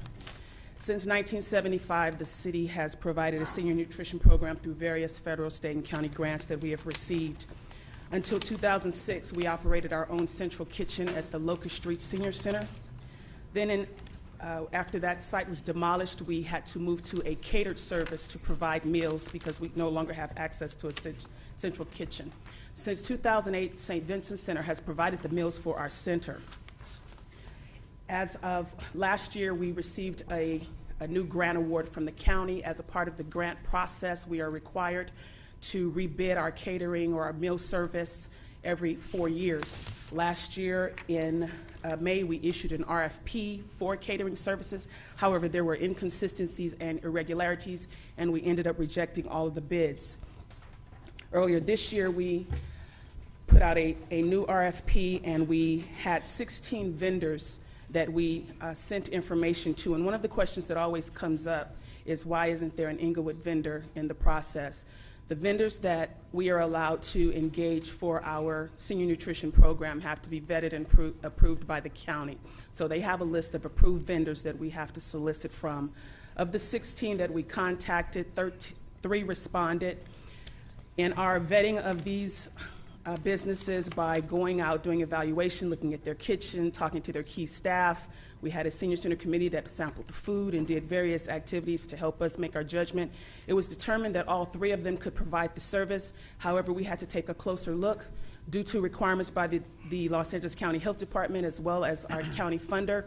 We have to deliver meals within a certain time period and temperature. And it impacts us when we have to go far distances. In the event that we have a vehicle to break down or what have you, the meals are not able to be counted because they no longer fall in that window, and then we can receive findings for that, which at some point could jeopardize our funding. Taking all that into consideration, we selected TLC. This company was further vetted by the county, which is the Consulting Nutrition Services, who helps us with our caterers to make sure that they are up to par with regards to county regulations. What we would ask that you do today is to terminate St. Vincent's contract so that we can end it effective June 30th. Their contract is actually good until September 30th, so we will be terminating it earlier, and at that time, the TLC contract will go into effect. That ends our presentation. Thank you. Any questions? Yes, I have a question. Councilman Stevens. Ms. Barnes. Yes. Other than the St. Vincent food program, what other entities provide services for our meal programs here in the city? What other entities? For our senior meal programs, No, just all we have a number of meal programs. Of all our meal programs, what other entities provide food service vendor services for us? the other meal program that we have would be the summer lunch program, which is our arrangement with the Inglewood Unified School District. Okay, and they prepare those lunches, correct? They prepare the summer lunches. The summer lunches.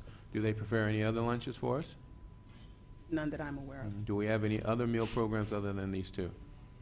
Not throughout. So just for a little history, because you were here back in 2005 also, right? Yes, I was. So when the senior center was operating over on Locust Street, we had a full-service kitchen there. Yes, we did. And I just want this for the record. When that senior citizens kitchen was there, that was located on Locust Street, across from the Meadows, right there at Queen Street. And we used to prepare these meals. And so when that building was demolished, and there really is no valid reason for why it was demolished, other than the fact that it was just demolished it was demolished. I mean, many people say that, Mayor Dorn wanted it demolished. But my point is because he wanted to build a new one, but my point is that one never was rebuilt. So ever since then, since 2006, we have been contracting out that food service component, haven't we? That is correct. And has it always been $379,191? Actually, it has not. This is actually a reduction in the price. St. Vincent Center's contract is quite a bit more. And as a matter of fact, they had told us last year that they would no longer be able to continue the service because they were at a loss.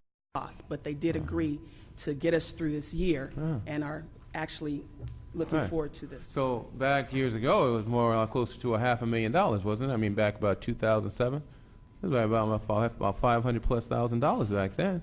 It could have been in this since 2008. It's Yeah, very more than that. Yeah.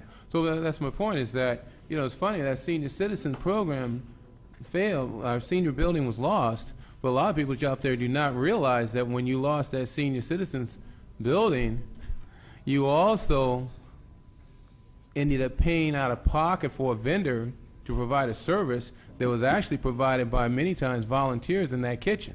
Because many of the people who were volunteering in the kitchen, they were people who were seniors and other individuals who were there working, a lot of them, for free, just for something to do.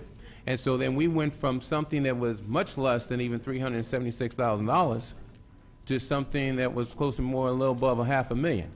You see? Something for you to remember about your government, something to remember and keep a watchful eye on in the future of what comes down before this council body. I have a few, Ms. Barnes. I just want to ask you a couple more questions. Now, when we're talking about this particular entity, St. Vincent, that St. Vincent, did they subcontract any of that work out? Do you know? It's my understanding that at some point, because the frozen meal process is detailed or very expertise specific, they did not have all of that expertise in-house, and it's not unusual. There are other vendors that do this as well. They contracted with a vendor to specifically do the flash freezing for the meals. So they had to farm that out. Do you know what company that was? I do not know. You don't know. See, I really feel that as with so many things in the city of Inglewood, we have, and I've said this since I've come here, since I arrived here, elected representative, and I still believe it to be true. We farm so much out to outside entities when we have people who are capable, knowledgeable, definitely paid well enough to do it themselves, to do it right here in-house. We should be able to, as Ms. Sembrano stated, we should, if nothing else, be able to farm it out to the Inglewood Unified School District. After all, they tell them, for all extensive purposes, they are bankrupt. They need the money. They need the business. It just seems to me, though, I feel everyone needs to eat. I'm not opposed to seniors eating. Don't get that twisted, Mr. Brown, Inglewood Today. I'm not opposed to people eating. Okay. But I must say, when you look at the history of the senior center, no one has a clear understanding of why that building was torn down. But I think this item here clearly sheds a little bit of light on just why it was. And with that, I'll conclude. And thank you so much for your time, Mr. Barnes. Madam City Clerk. Councilmember Stevens. Aye. Dunlap. Aye. Morales. Aye. Franklin. Aye. Mayor Butts. Aye. Item 6. Staff report recommending award of a contract with the Water Main Replacement Project per bid number CB 13-06. Move items 1 through 4. Second. Mr. Atwell. How are you? Very good. Good afternoon, Mayor and members of the City Council. The item that you have before you is a recommendation to adopt a resolution amending the 12-13 annual budget, award a contract to the lowest responsive bidder, which happens to be J.A. Salazar Construction and Supply Corporation, approve an agreement in the amount of, which would be the agreement with them, for almost $1.2 million, and approve a 10% contingency. The city's water system consists of about 152 miles of pipes, of which 31 miles is cast iron. And the cast iron pipe is very old and it leaks. Inglewood's master plan, dated 2003, identified projects to be considered for capital improvements. This includes the replacement of aged cast iron pipes that are well past their service life and have experienced reoccurring breakage and leakage. project area essentially north of 104th Street, which is south of Century Boulevard, east of Crenshaw Boulevard, and west of Van Ness Avenue, where these pipelines are located, are unique because of the winding streets in this area. These curved streets require the pipes to have many deflecting connection points and fittings, which tend to fail over time. The total length of the pipelines to be replaced in this particular project is about 13,350 linear feet. The scope of work includes the replacement of 310 existing water service connections, the construction of 23 water main connections, and the construction of 28 fire hydrants. The streets where these pipelines are going to be replaced are on 1st Avenue, 3rd Avenue, 5th, 6th, 7th, and 8th, as well as 101st, 102nd, and Brett Avenue. The invitation to bid was sent to Bid America and advertised in Inglewood today on March 28, 2013. The bid opening by the city clerk's office occurred on April 17th. And the lowest responsive bidder was J.A. Salazar. This concludes my report. Thank you. Any questions? I have a question. Councilman Stevens. Oh, Mr. Atwell. Hi, how are you? Doing fine. Good. Ask you a question. You know, I have a background in fire suppression systems. Fire hydrants are a part of that. On page number 6. Page number 6 of. Excuse me, well, it says page number 6 here in my document, but it's the bidder's proposal. Uh-huh. It says furnish and install fire hydrant assembly per city standard. That's what it says. Okay. Now let me ask you a question. I just want to know something. When we start talking about fire hydrants, are we talking about? He's not installing. We're not relocating the existing fire hydrants. We're not adding additional fire hydrants to the street, are we? I personally can't answer that. Waitress Osias of my staff can. Good afternoon, council members and city staff. Oh, you can straighten up your microphone. No, straighten up your microphone. You stand up straight. Yeah, Mr. Michael Stevens. To answer your question, sir, we're installing a new fire hydrant assembly, and we are installing it in the same locations. So what we're doing, we are replacing the old one because the old ones are has been there for around 40 years, so it might not have the proper fire suppression or pressure that we have. So we are completely removing it and replacing it with a new one. Okay. All right. So I just want to share something with you.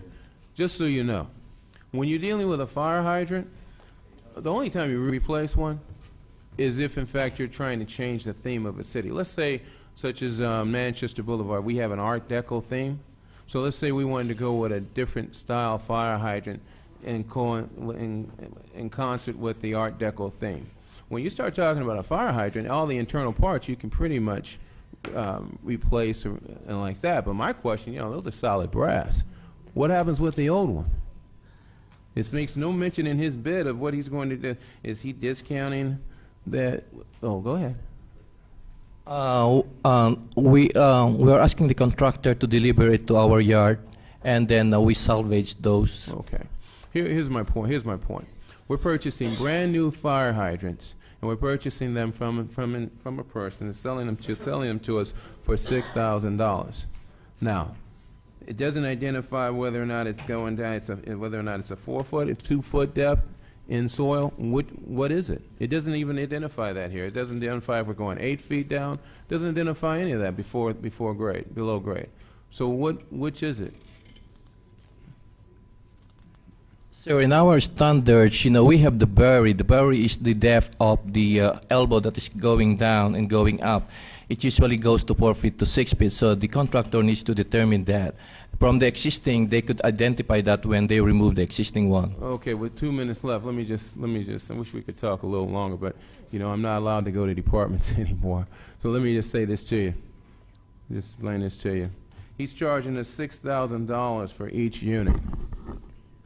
You can purchase a fire hydrant for about $3,800. That's basic barrel fire hydrant. You can purchase it for $3,800. All he's going to do is simply bolt it from what's described here. He's simply bolting it to the flange. That's all he's doing, or to the shoe. That's all he's doing. He's not doing anything other than that. This is his bid. These numbers, he says unit cost 6,000, total for 28, 168,000. I mean, that's glaring in itself. So if each one is different, it seems that it wouldn't be just an even round off figure of $6,000 per fire hydrant if each one, of course, has different elevations. Point is that if he's not doing what you're, according to this, he's not doing what you're describing. All he's doing is a quick bolt and fasten. That's all he's doing. If you can show me where he's at, go ahead. The complete installations will deal with removing the, abandoning the old line and then connecting it to the new water main. So it basically go with around like from 5 feet to around, let's say 25 feet. So it depends on this. Well, I only got 35 seconds. Understand this. You have various depths with fire hydrants. You've got some that are 8 feet, you've got some that are 4, you've got some that are, they can go as far as 10. But my point is that it all depends, and depending upon how tall that is, depends upon your cost. Upon your cost. He's giving us a simple figure of $6,000 per unit. Yes, that's the average, sir. Per my experience, it goes to around 4,500 to 6,000. That's what we usually have for the fire hydrant. And that's basically, it goes with that. Well, so they are, as far as their bid is concerned, I should say, per my experience, that is very common. Mr. Mayor, just 30 seconds if I could just conclude with this. Certainly. Thank you. I just like to say this. We're venturing down a road where we now are charging our residents now 58% more on average for their water. And doing these infrastructure projects is being paid from that.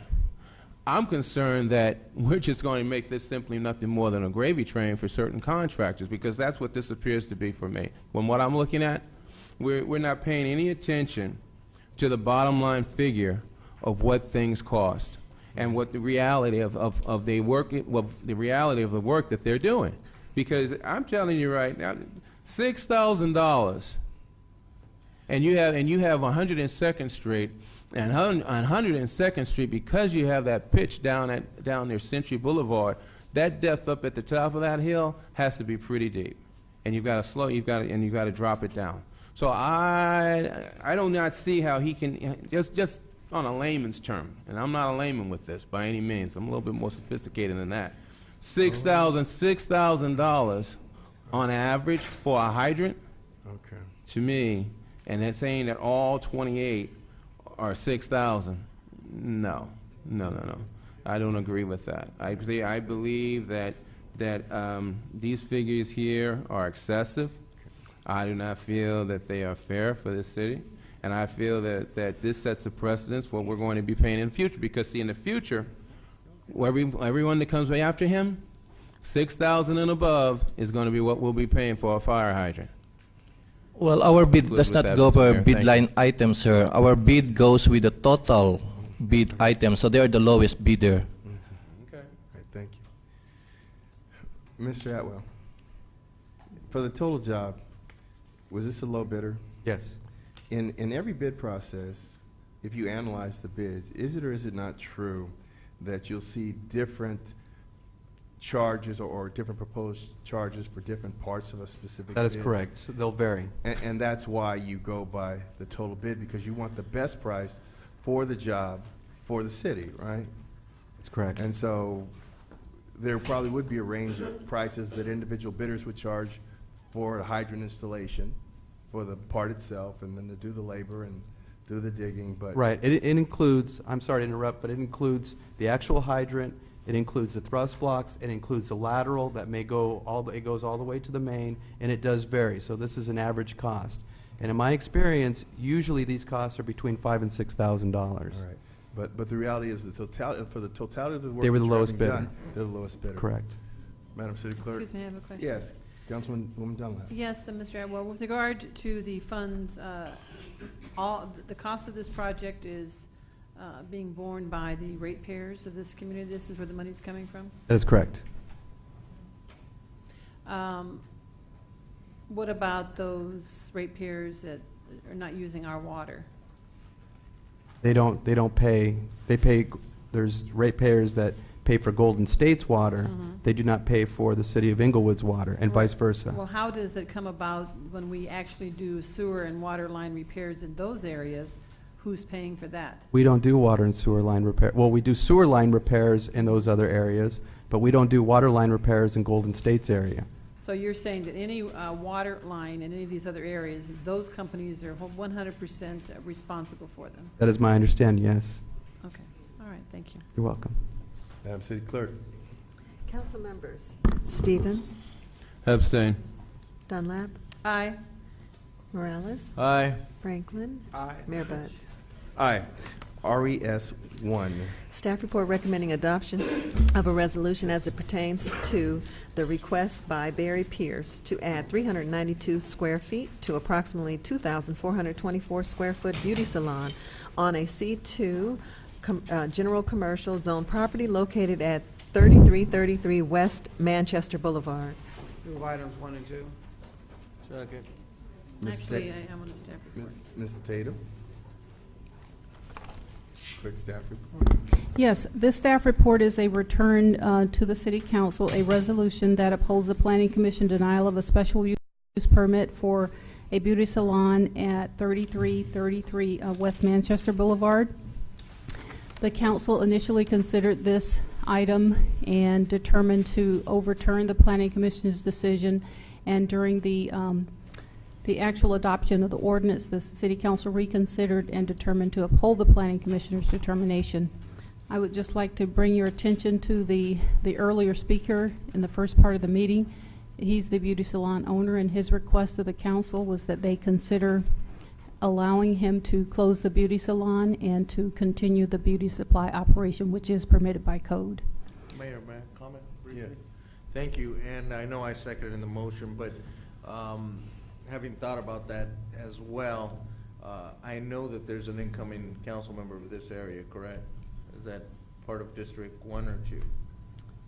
I'm actually not sure which district it's in. It's District 1? I'm okay with holding off until the new member comes in and have his input, since it is something that is a business basically in their area that talking about making a significant change before they are considered. I mean, for a business owner to come up and say, I'll change my whole business dynamic, you know, and we're talking about, at the end of the day, we're talking about we should structure our process to have some sort of penalty for doing what happened, but at the end of the day, we don't want to make our actions up here have a significant material impact on our business corridors as a whole. So I would like to actually remove with, I'm sorry, Mr. Franklin, my second, and I would like us to consider that. Well. Comment before we vote on that? So I'll rescind my first. Okay. And then I'll continue to the 24th. Okay. Or further. Until further. So your motion is to continue? Yeah, so I'd Yes. like to make a motion to continue for whatever necessary time. You second, Mr. Frank? I do. All right, a comment, Councilman Stevens? Yes, my comment is this, Ms. Tatum. We had a, there was a committee when Councilman Price was on the council. They were the committee that established that we were going to have an Art Deco theme on Manchester Boulevard. Is that correct? That's correct. Okay. Do you remember the name of that committee? I don't know the name of the committee, but the result was they changed to the code to require any modifications to the building to be compliant with that architectural Art style. Deco theme, right? And that was praised. Ms. Giardina. Ms. Giardina. Ms. Giardina? Okay. And so that Ms. Cindy Giardina was involved in that. And so my point is that where does that,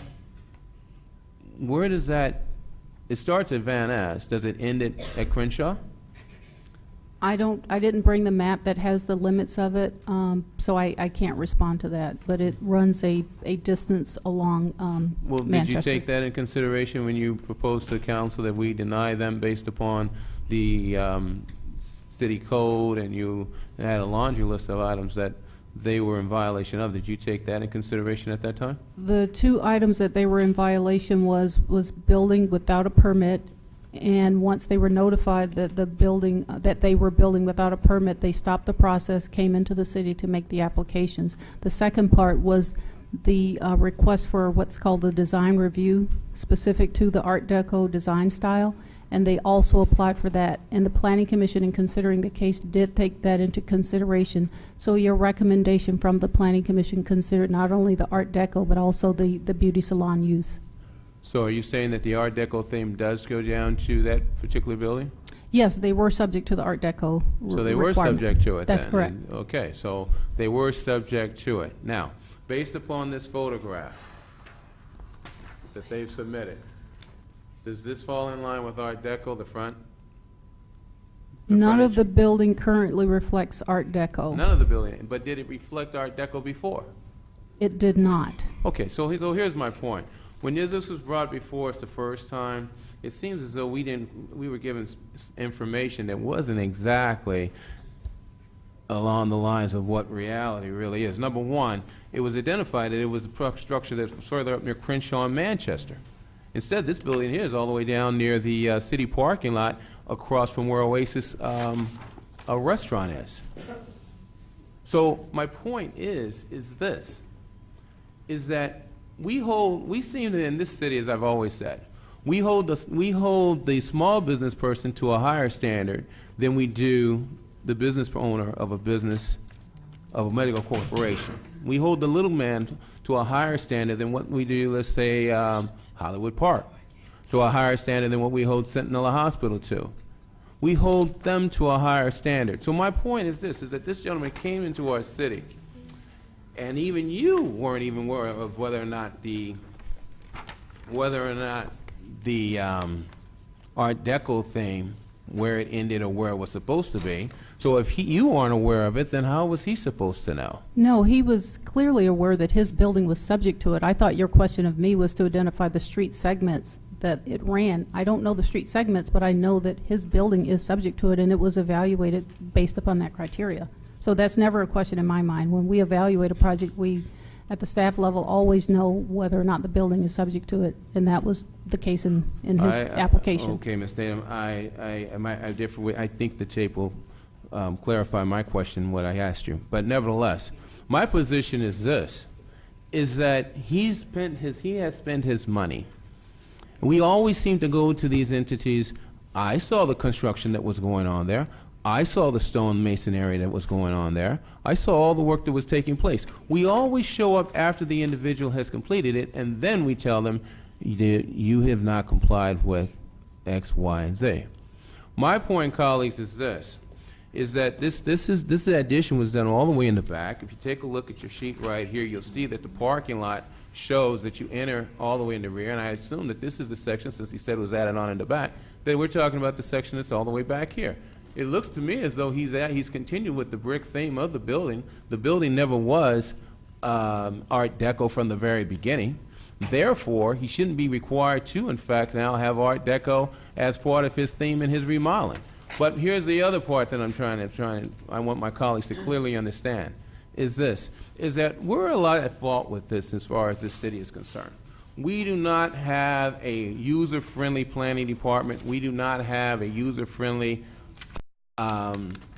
process. Think that a person has to pay for their permit down the first floor, and then they have to leave planning and permits, go all the way to the first floor, and go back up to planning is ridiculous in itself. But with that said, back to the project itself, I would change my position. I would say this: the gentleman, as long as the structure is safe, as long as it's not a danger to the public, I say let's change our process and how we operate in the planning department. Let's change how we function and how we let the people know what they are supposed to comply with. Let's change that. Let's just go ahead simply, because all this is a simple extension of the building to the rear. And if it is sound-worthy and if it's safe, I would say, colleagues, we simply allow the gentleman to go ahead and operate as he's been operating, and operate a salon there. Because I feel that we've dropped the ball here in the city of Inglewood, not necessarily the business owner. We're at time. Just one quick question. Did we inform the gentleman of things he needed to do? Yes, absolutely. As soon as the staff identified that the building without permits, they advised him, and he stopped construction, and he followed the process after that. Thank you. Madam City Clerk. Excuse me, I have a comment. Councilwoman Dunlap. Yes, if this business owner, Ms. Tatum, would have come to the city and just requested, based on the zoning, if it were 100% a beauty supply store, to come to us and say, I want to put a 392-foot addition to my beauty supply store, what would be the process? The process would be for him to get a building permit, but also to go through the design review process, which is what requires him to have the design of the building reflect the Art Deco style. Okay, no, okay, but that's it. That's correct. Okay, well, I have a couple things, issues. First off, from my standpoint, it's ridiculous to have an Art Deco design for a rear addition that has nothing to do with the front of the building. It doesn't even match the front of the building, and there's no requirement to change the front of the building. So to me, it's an unreasonable demand that we're placing. It's somewhat, I'm going to say, subjective and arbitrary, because it doesn't even make any sense to have something at the back of a building, a design that has nothing to do with the rest of it. So I think we need to go back and look at our code with regard to the Art Deco when we're going to apply it. There's a time to apply it, and there's a time to not apply it. In this case, I think there's a time not to apply it. Secondly, I don't believe he ever needed the special use permit. From my standpoint, I've expressed that before. So I think he was charged money and went through this nightmare for him as a small business owner unnecessarily. I do believe, as we've all discussed and agreed to in the past, that there should be some kind of a penalty for the failure for him to get the permits initially. We've all agreed upon that, and I'm assuming you mentioned, I think they have to pay double the amount. So that's been taken care of. He has striped the parking lot, like he said. Is there anything that we could do to allow him to, if he wanted to, obviously he doesn't have to ask us for anything with regard to the addition, if the Art Deco doesn't apply, and I think it should not apply to the addition. So there's nothing else. No special use permit would be required, nor do I think he needed it anyway. But what would we have to do if he wanted to keep, let's just say he has 6 stations. I have no idea, I've not been in there. Do you have any idea how many stations he has in the beauty shop? I do not. I believe it was in the neighborhood of 6. All right, let's just guess 6. He's already grandfathered in. He's permitted to have that. If he wanted to keep that, my concern that I expressed when this came before us earlier was that the addition, the way it was designed, he could increase the beauty shop, and we wouldn't even know it, and that was a concern to us, meaning that was a concern. But if he wanted to keep it at 6, there's something that could be written up that we could maintain a maximum of whatever he is now, whether it's 6, if he wanted to keep those. He's come here and he's spoken to us, and he has said, I'd rather have an all beauty supply store and kind of get out of this nightmare I've created for myself. But if we wanted to permit him and he chose to keep these 6, what can we do from a planning standpoint legally to restrict him to the sites he has, since he is a non-conforming site? You can have direct staff to come back with another resolution, and that resolution would specify as one of the conditions of the City Council's approval to limit the existing number of booths operating in there to that number, and that no expansion of the beauty salon operation be conducted in that new portion of the building. Okay, Mayor, I would like to respectfully request that when this comes back, that be the language, because that makes sense to me, and also that that we exempt them from the Art Deco because it's at the rear of the building, so that they can, if they choose to have the beauty stations, because I personally don't want to see 6 people out of work, because when we say stations, these are people who actually have employment. They're actually working these stations, earning a living, supporting a family. So I have no intentions of us arbitrarily putting 6 people out of work to kind of just fix a problem that's been created. So, Mayor, I would ask that when staff brings this back, they limit the number to 6 if he chooses to, on his own as a business person, keep those 6 stations. And then we exempt him from the Art Deco because it is at the rear. It's not visible from the street. It just makes good common sense, good business sense. And so, therefore, he's paid the fine, the double permit fee, correct, Ms. Tatum? He will at the time the permits are pulled, so should the council approve this He action. striped and cleaned up the parking lot to our satisfaction. Are there any other outstanding issues that concern you? Not at this time, but I do have a comment on, Mayor. The one comment is, if the City Council decides to approve and let this business go forward with the stipulations that you managed, or that you mentioned, the one action that I would recommend that the city council take would be to not use the language waiving the requirements, because you can't waive a code requirement, but the council can make findings that because of the location of the addition on the rear of the building, to suggest that they're not subject to those provisions of the Art Deco. So you would be approving their compliance with the Art Deco subject to the fact of its distance from the front or not being visible from the front. But I would also recommend that the council direct staff to go back and re-look at those Art Deco standards, because currently staff has to apply the standards as they currently are in the code. We don't have any discretion to not apply it. But I think your point is very well taken, that those standards don't have any flexibility, and we'd like to go back and take another look at those and make sure that they give some flexibility in cases like this. Okay, Mayor, that would be my recommendation. That way we solve the issue with the small business person so he can move forward operating in the city. The people who are currently employed there can keep their jobs, and that we can fix an area to make it easier for planning to use their discretion in approving these types of projects when they come up in the future. Okay. Okay, do we need to vote on the motion to continue? You voted to continue a date, Okay, but there we'll- wasn't a we'll date table set. to the 16th of... Table to the 16th? Of July. Yeah, that's good. Is that a Tuesday? 9th? Yes. 16th. 16th of July. Okay. Mayor, I would recommend that if you wish to have those directions incorporated in what is brought back by Ms. Tatum, that this council majority make a decision on those recommendations of hers. She's going to bring those back, though. I will bring back the as discussed. Right. As discussed, okay. Thank you. Okay. DR1. Staff report recommending the rejection of all bids received for fencing purchase and installation services per bid number RFB-0068. Move 1 and 2. Second. Does anybody have any questions? No. No. Madam City Clerk? Councilmember Stevens? Aye. Dunlap? Aye. Morales? Aye. Franklin? Aye. Mayor Buds? Aye. Let's convene the City of Inglewood as successor agency. Madam City Clerk. Call the roll. A quorum is present. CSA 3. Monthly Treasurer's Report for the month ending February 28, 2013. Receive and file, adjourn the successor agency. Convene the Inglewood Housing Authority. Madam City A quorum Clerk. is present. H2. Monthly Treasurer's Report for the month ending February 28, 2013. Receive and file, adjourn the Inglewood Housing Authority. Convene the Inglewood Public Finance Authority. Madam City Clerk. A quorum is present. F1. The monthly Treasurer's Report for the month ending February 28, 2013. Receive and file, adjourn the Public Financing Authority. And that brings us back to City Council.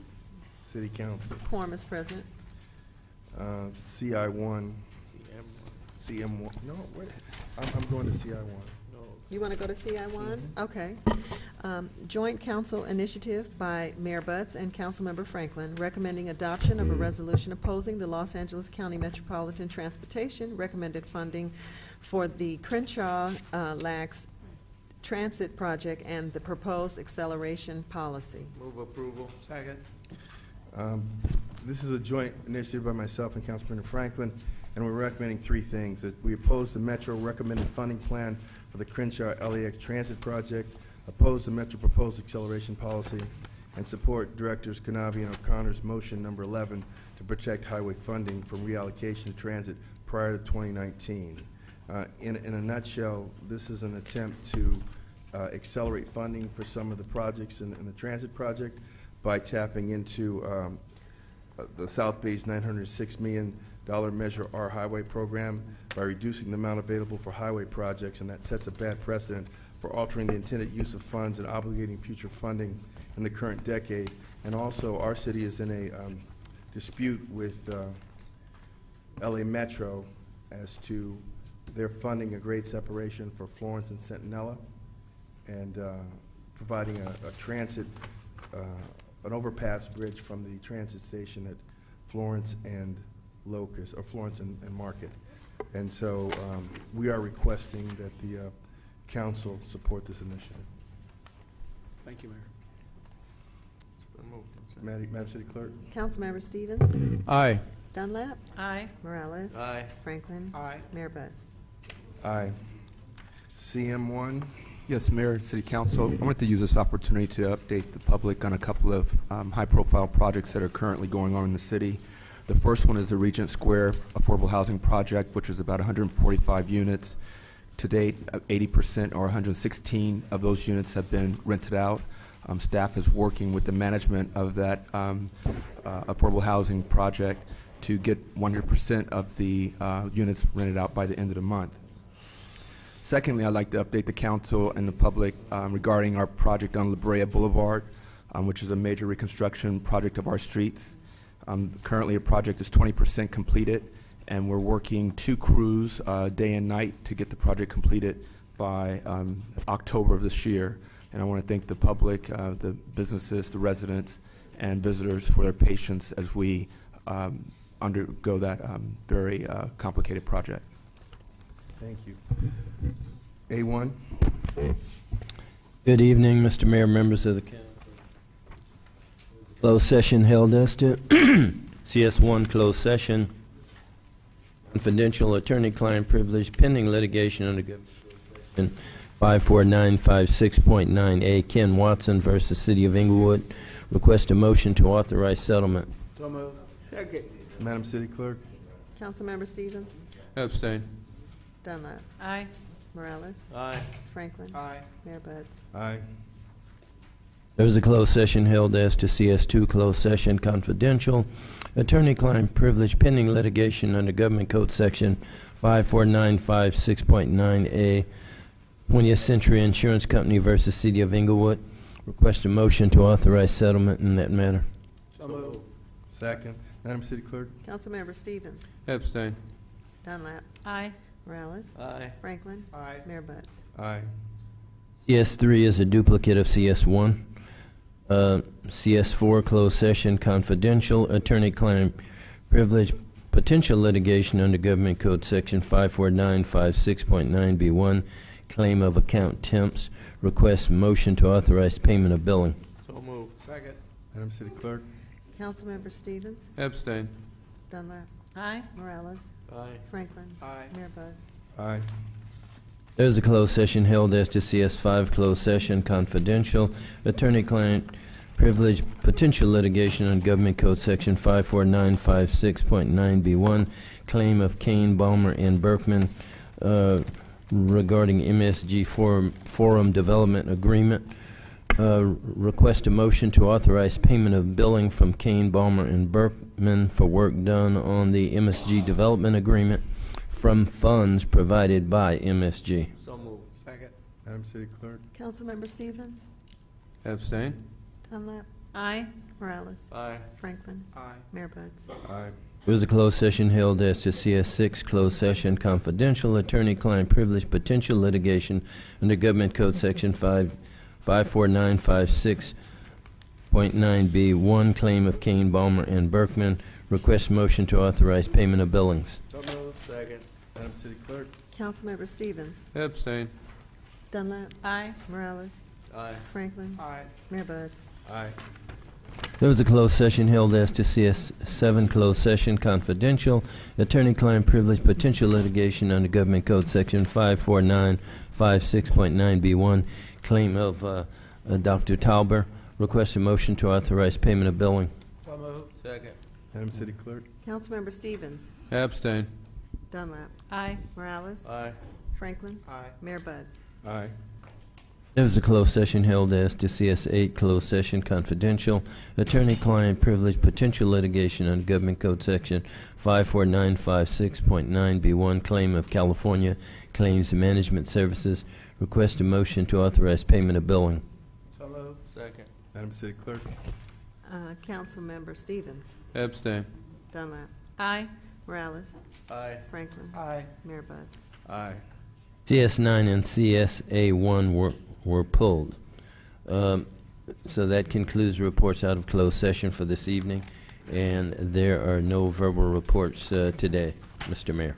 Thank you.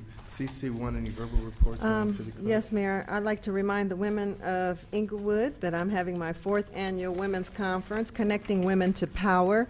Over 3,000 women have registered already. We have the former United States Secretary of Labor for President Obama, who is our keynote speaker, Hilda Solis. So if you're interested, and we have a few more spots available, if you're interested in attending, you can dial 310-243-2555. It's really an awesome conference. I do this for the 4th year now with my husband, and you will really enjoy it if you get an opportunity to come.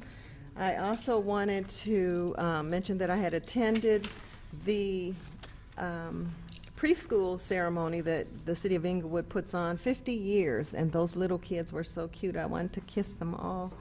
So I attended that. Councilman Franklin was there along with the city manager, Artie Fields.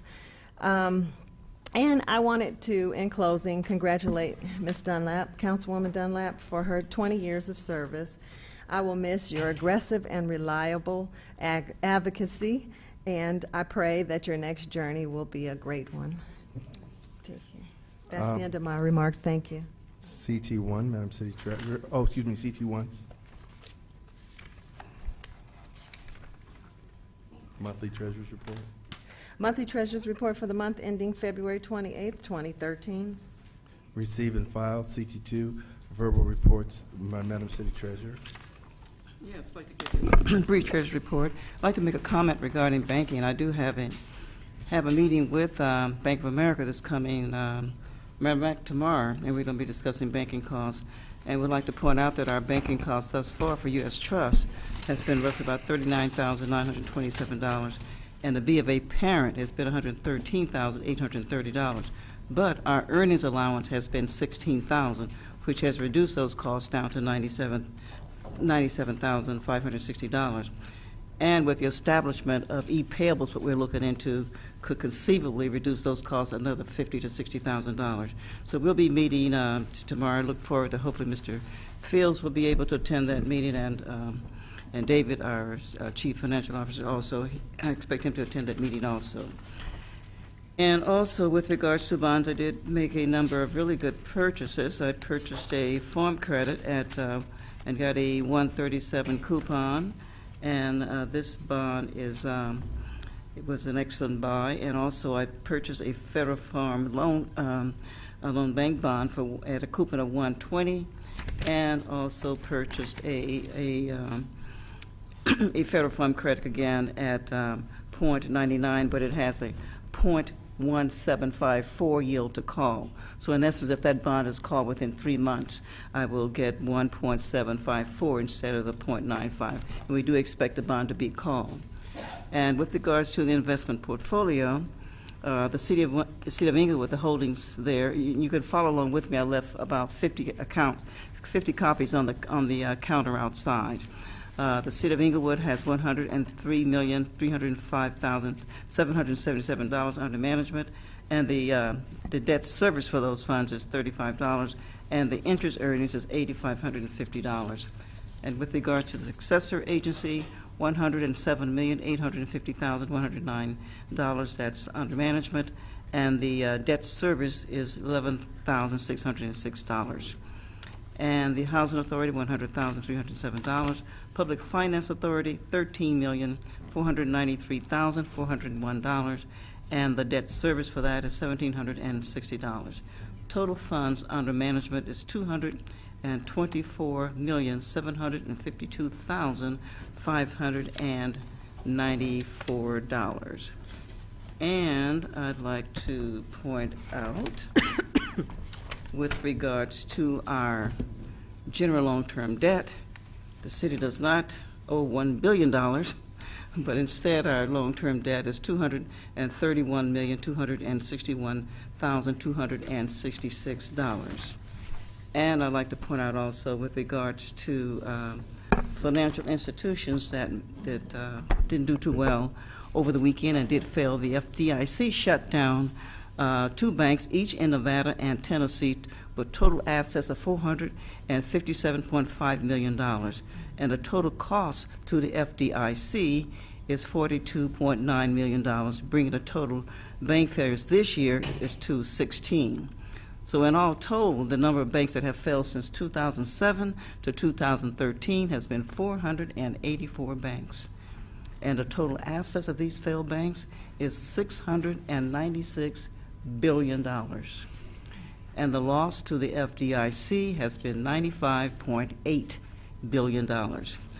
And of those banks that were bailed out, which is 707 banks, we had roughly that 28 that did not pay the TARP money back at all, and they still owe about $11 billion. And I would like to,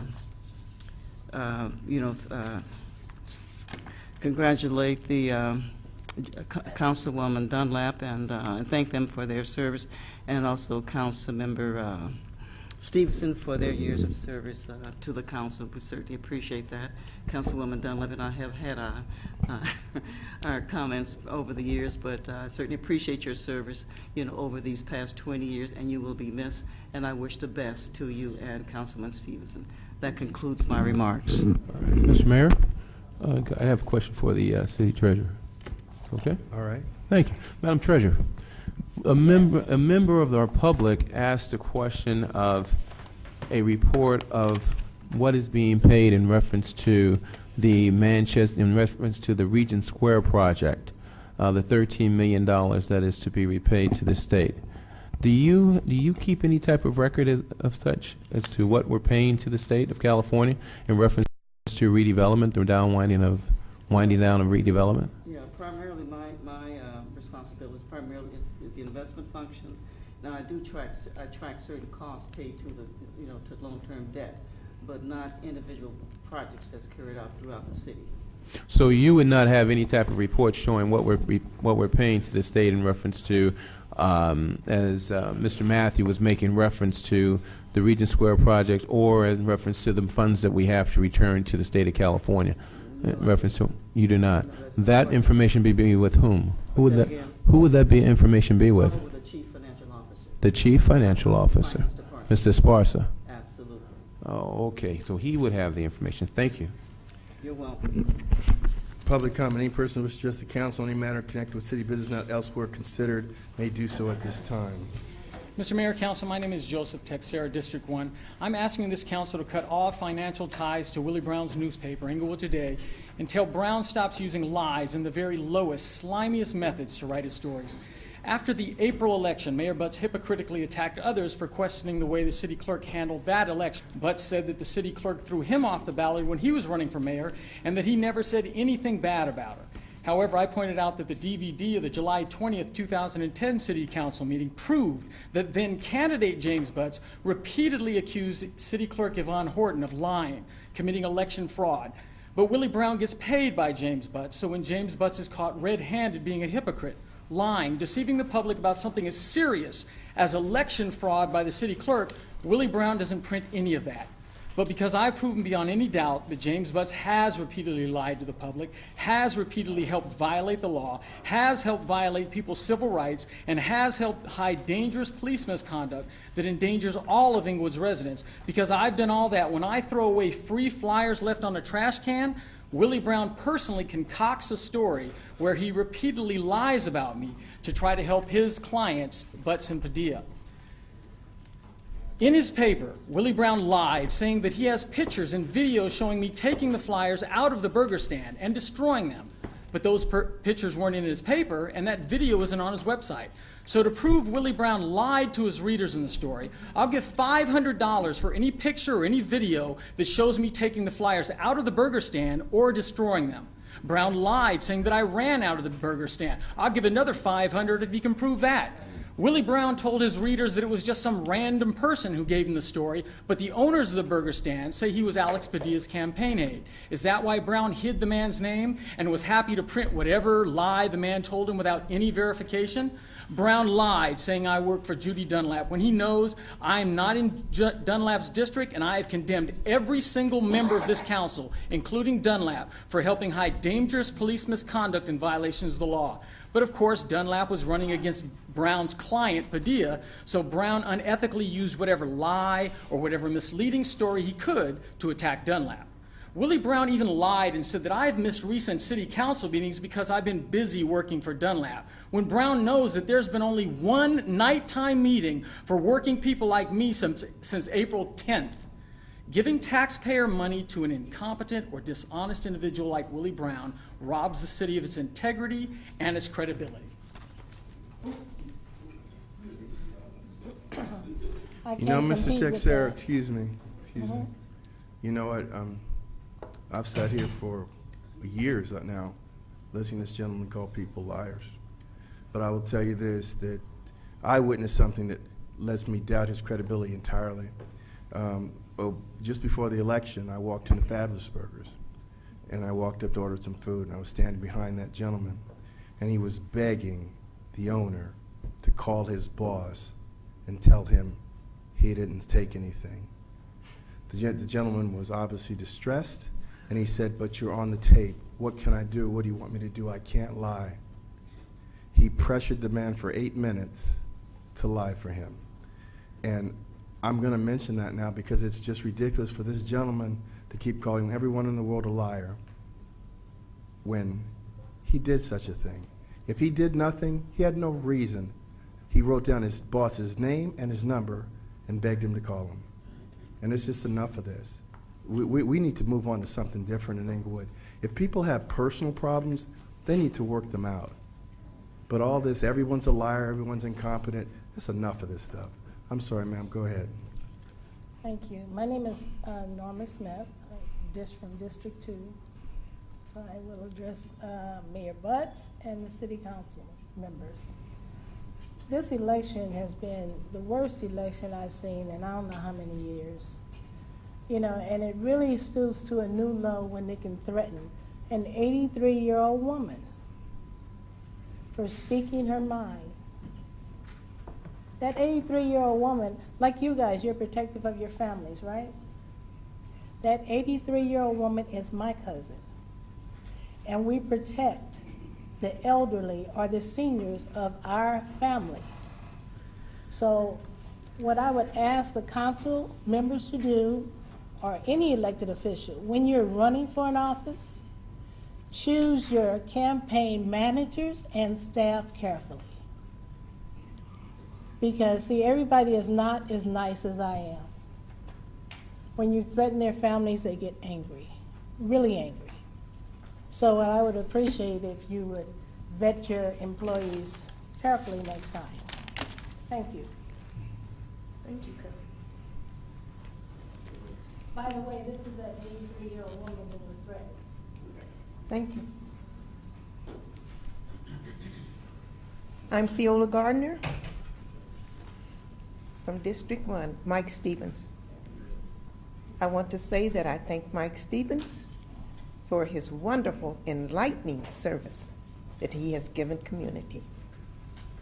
I thank Judy Dunlap for her service that she has given community.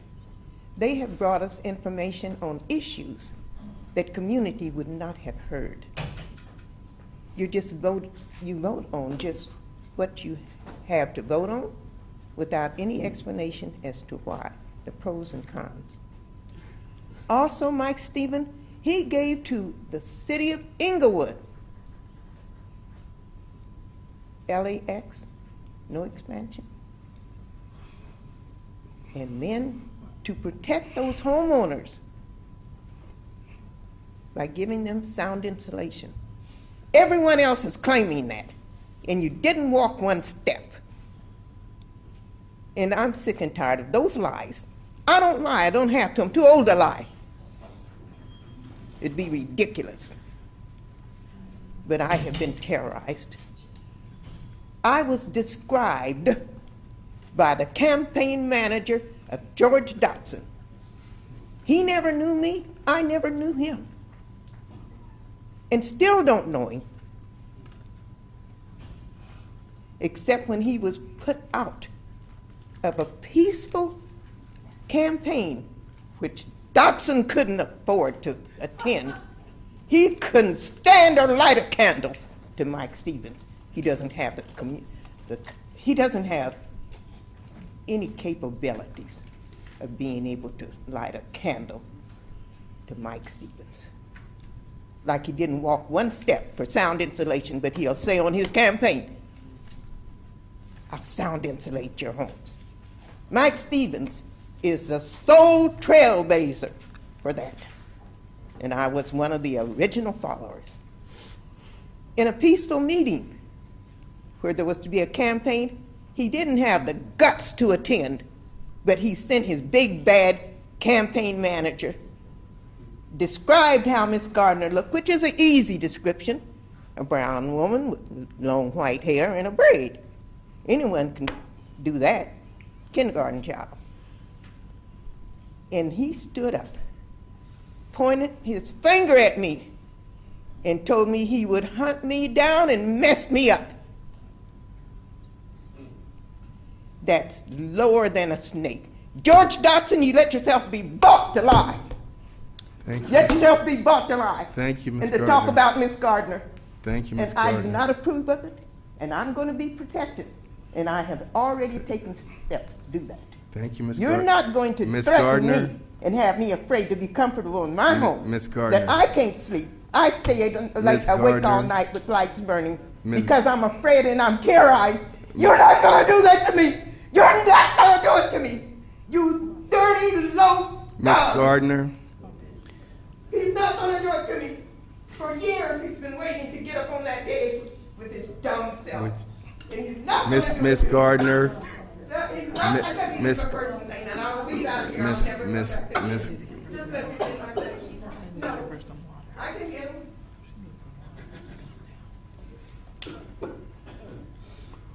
Thank you very much, sir. Brother Tyler. Thank you.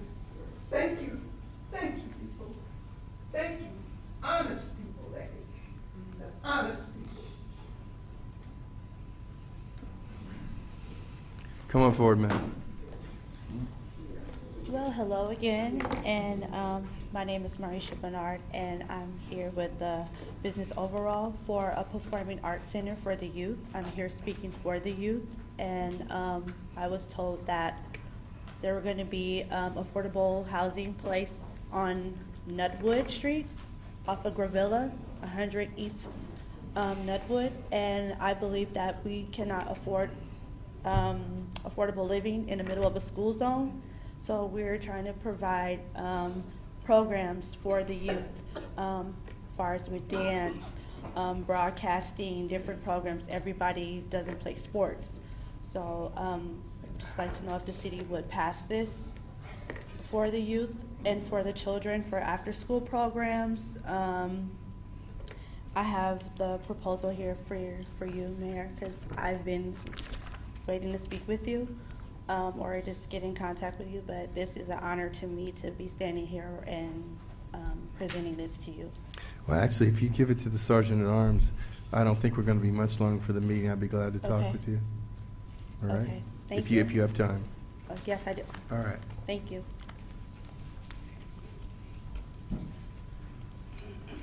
Hello again, Mayor, City Council, and staff.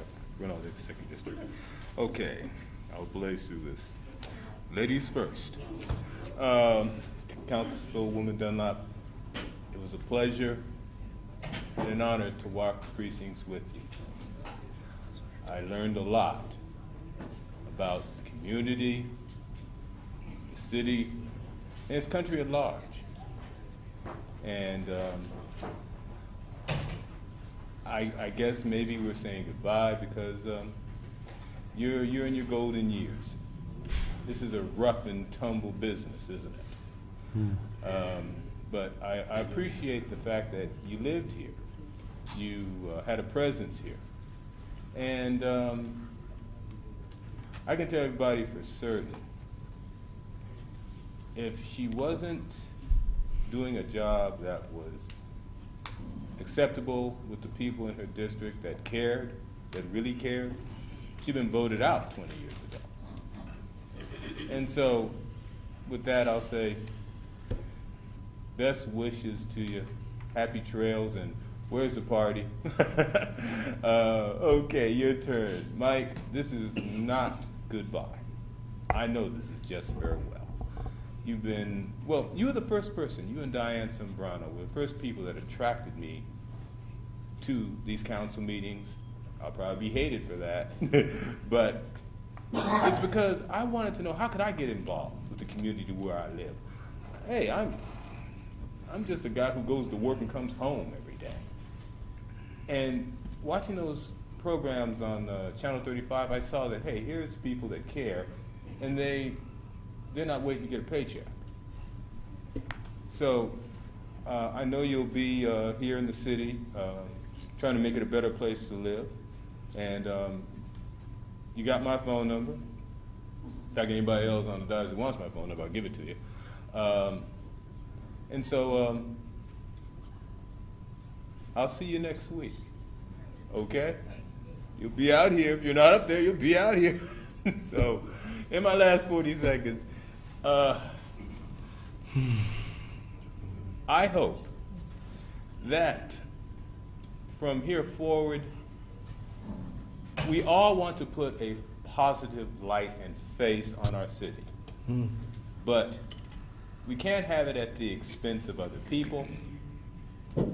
Otherwise, it's not a positive view of the city. It's just propaganda. So I hope we'll be mindful of that in the future. Thank you for your time.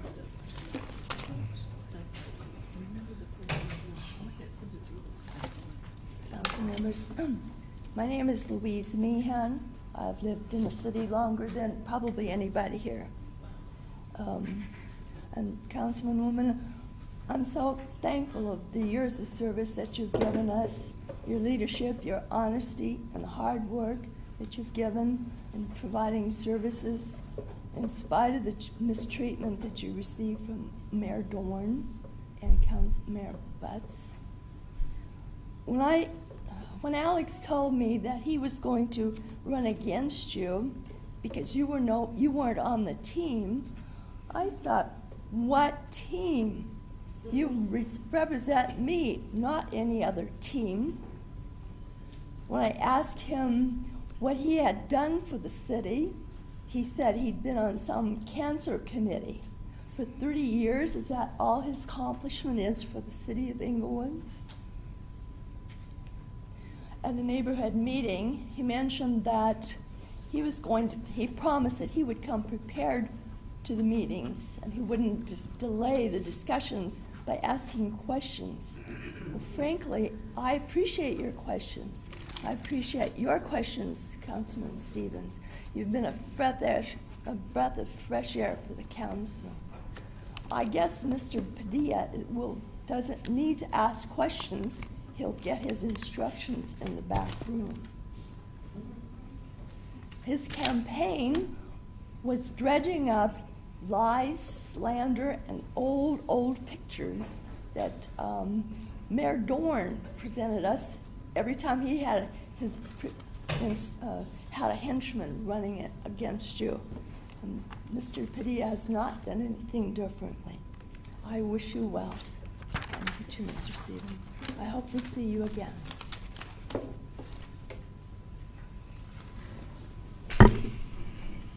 Good afternoon. My name is Diane Zambrano, and I made up the chart of how often you've bothered to meet this year, but I don't think I'm going to spend the time pointing out that since you accepted that fake petition for seniors, you've managed to not have a quorum since in the evenings, except for once. And I know where at least two always were. They were in this community, which leads me to wonder why, when I know one person in a driveway couldn't show up, the other two were here, because I lived close to one. How is it the other two of you didn't show up? That is not service to this community. But that's what I was thinking of saying. But you know, as I looked back at this wall, I am privileged to have had the opportunity to spend time with the son of Hugh Lawrence and the grandson of William Kelso, first mayor and one of the prior mayors. And additionally, I've known Bill Godike, Merle Mergell, Danny Tabor, Ed Vincent, and Roosevelt Dorn. And I will tell you, with all that lifetime of experience, I have never in all of my years seen such a disgusting, revolting, and insulting campaign as in this election. And I got to tell you, when I hear that there are thugs masquerading as people who care about this community, who decide to try to intimidate a senior citizen, that speaks to that candidate and who they are. I also have the privilege of being downstairs, as I have for every election in the last 7 years now. And some of one of the other candidate workers, who doesn't know me from Adam, came up and called me a bitch. Well, I'm glad that she understands that I'm not only beautiful, intelligent, talented, creative, but I'm also honest. Qualities that seem to be significantly lacking by many of the people who ran this campaign. Now, I have predicted what happened in the school district, and guess what? So far, most of my predictions have been accurate. Do you see our new police station, our Dorothy Chandler Pavilion? Didn't think so. And the list goes on and on. But you know what I can see for this community? That we will learn to appreciate people I did not work for in this campaign even more.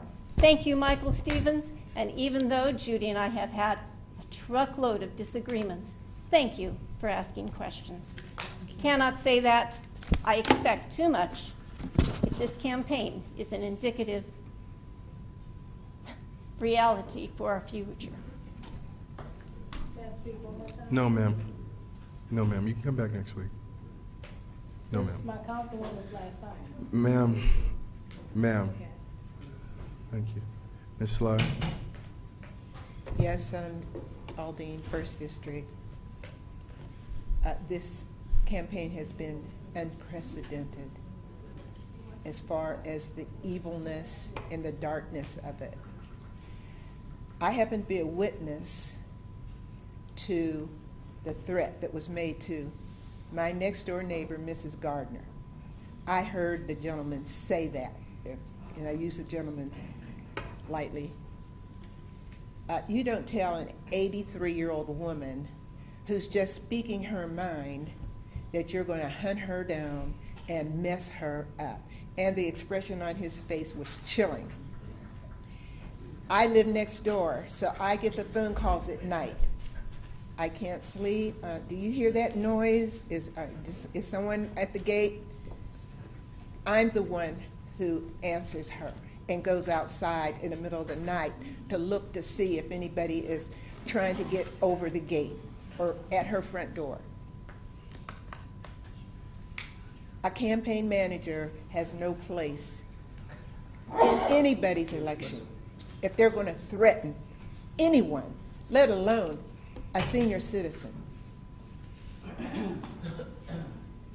So as a warning, I was a poll watcher as well.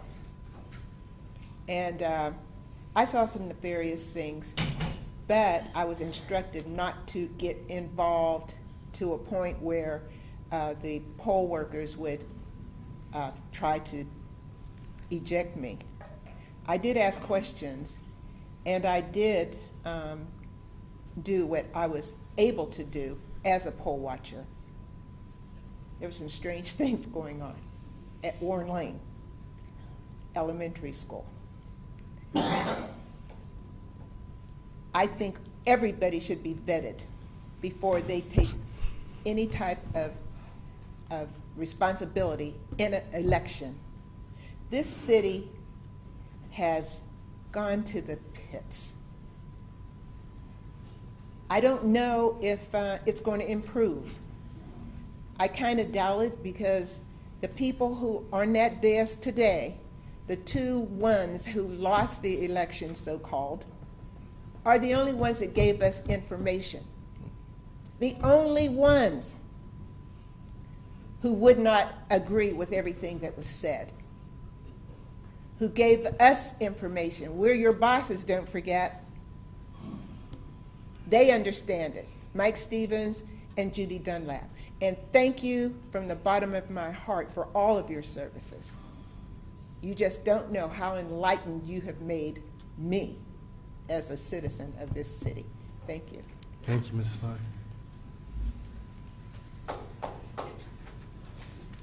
Slide. Gil Matthew, District 4, Mayor and City Council.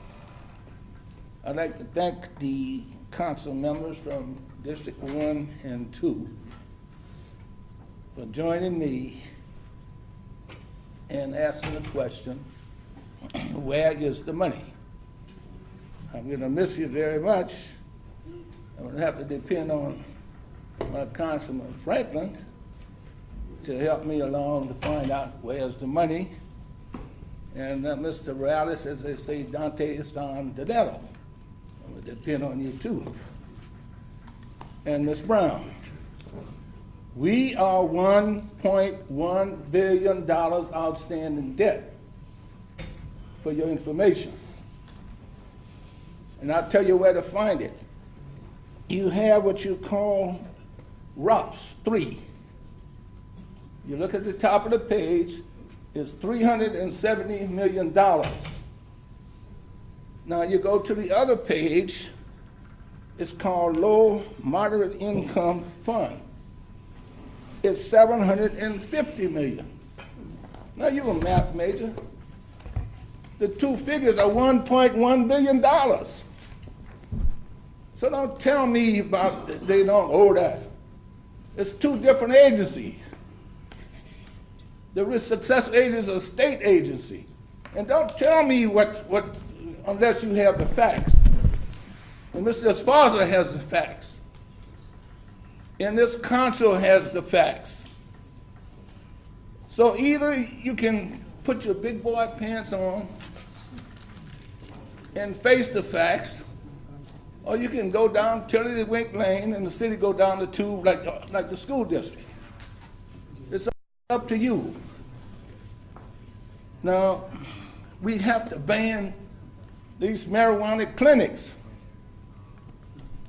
It's Riverside, it's gone to the appeals court, and then when it was brought up, you talking about somebody wanted to vote on it. No, there wasn't a vote on it. Get your initiative, get your planning commission together, start doing your research, and ban these clinics. There's marijuana vials all over the city that's being discarded. So I don't know what you expect, but I'm telling you, a change is going to have to come. And you're in the fourth quarter. You're 2 weeks away from the end of the third quarter. And then you sit and sit, and oh, I can't say that. Here's this one. No, we not $1 billion. And here's this one sitting here. We've never been $1.1 billion. Look, you got to wake up. Thank you, Mr. Malcolm. And residents, please come to these council meetings.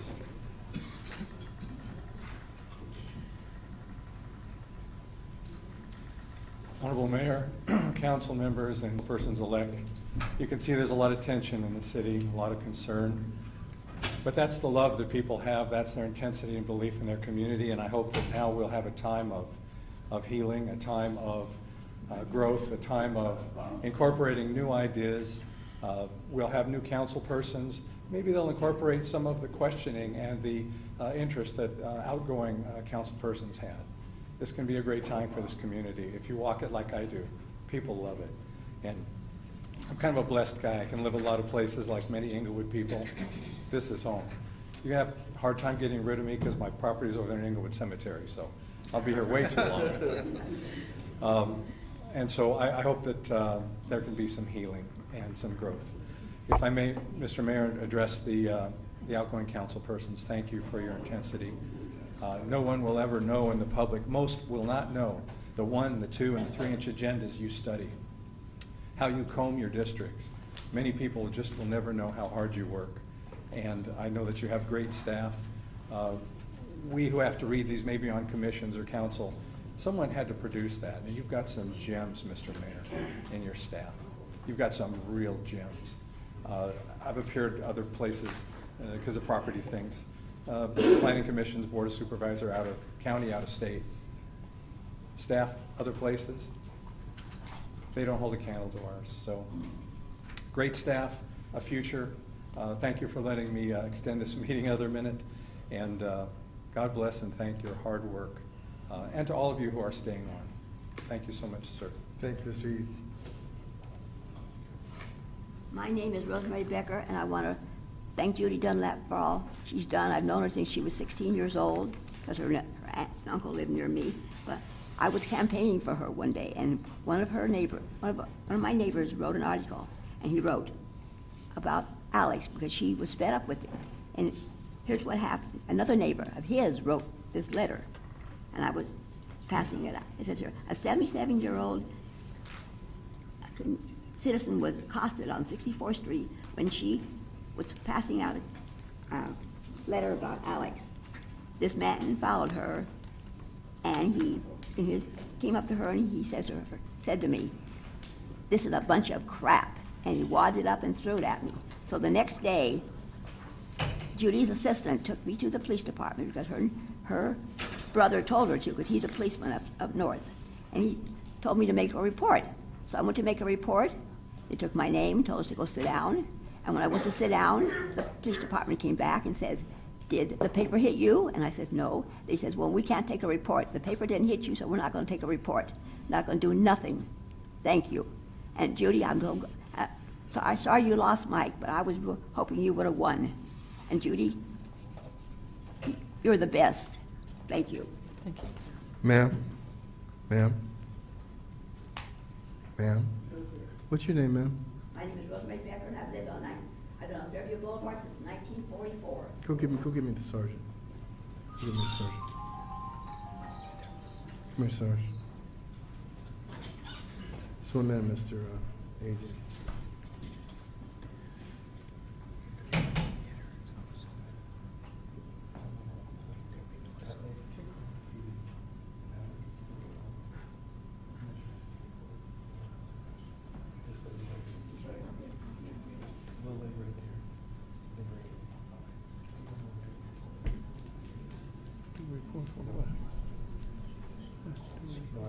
It's a crime.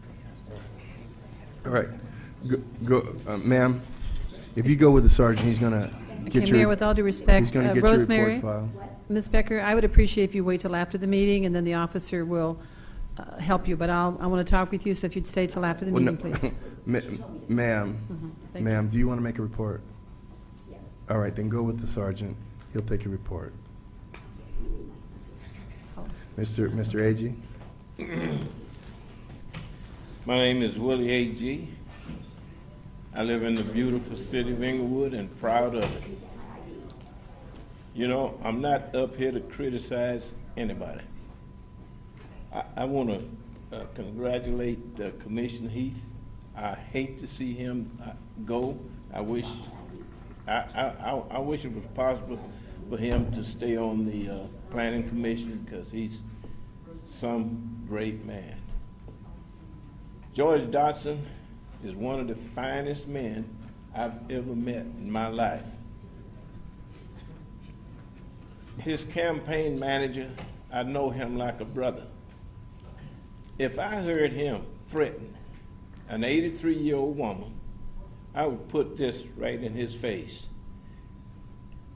I'm not going to call her a lie, but I know Oliver, Mr. Oliver. I know him. He had more respect than that. And, you know, Willie Brown, he's a newspaper man, just like the Los Angeles Times. And as far as I'm concerned, he's one of the finest. He print what he believe and what he see. I've heard all the criticism of the praise for 2 city council people. But I haven't heard not one person get up there and congratulate the 3 people that's moving this city. There's 3 people that's making this city move, and nobody gets up and congratulate them. George Dotson and Alex Padilla will move this city. I'll guarantee you that. I call it the way I see it. I'm not going to lie on any of them. But I can tell you this, I'm glad to see Miss Dunlap and Mike Stevens get defeated. I'm happy to see it. I believe that they will work for this city. I believe this city is going to progress under them. I'm willing to forget the past and the future. I hope this council will work together as much as possible. You're going to disagree. There's nothing wrong with that, but you can work out a lot of your problems before you come up here in this dais. I appreciate the three of you. Continue to do the work that you're doing. And I'm sure the people out there in television land appreciate you too. They know who's lying. They know you can't fool these people. Just because you're 83 years old don't mean you're going to tell the truth. I'm 83 myself, so that's no excuse. Thank you very much. Thank you. Council, Lynette Lewis. What they always say, to the victor goes the spoils. You know, one of the things is I want to just say to those people who have served this council, thank you. And particularly Judy. Councilwoman Dunlap took everything that they threw at her. She took the heat when she took that seat. So you see so many times that most time we sit here and we say these nice little things about people that's after we have dogged them out over the years. And I've been sitting in this council before any of you was sitting up here, any of you, with the exception of Wanda. Been here. And I just know the kind of things that have gone on this council. And I want to say that I don't want the people to be upset and talk about, I'm not complaining, I'm not whatever, because I know that everything comes in divine order. God takes care of all of it. And so I've talked with George is a church member of mine and what have you. We know each other very well. I don't know Padilla very well.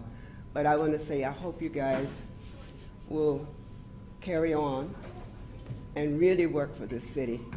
At some point in time, we need to have some information and make it transparent.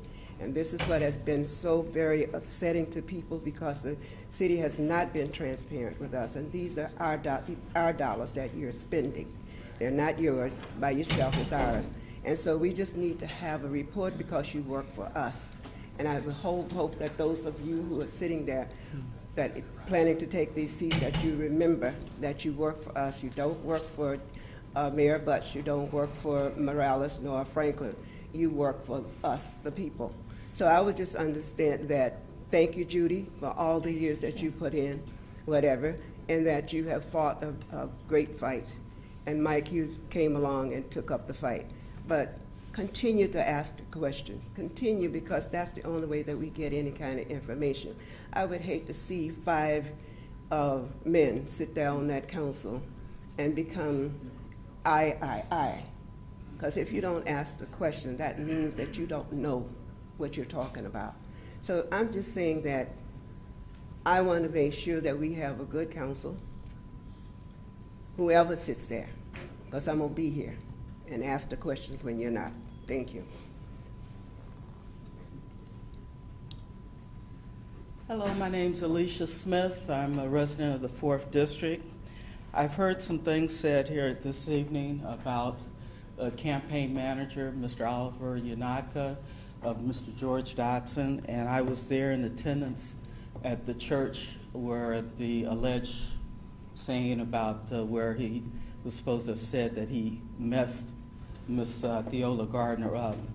And I can unequivocally say that he did not say that. He said, "God bless you," as she was yelling and telling to get him out and other things and all. And I understand with her being as old as she is and the way things were going out that night that she possibly thought that that's what she heard, but she did not. And I want to say that Mr. George Dotson would not have a campaign manager that would say something to that effect to an 83-year-old woman. And that's all I want to say. Thank you.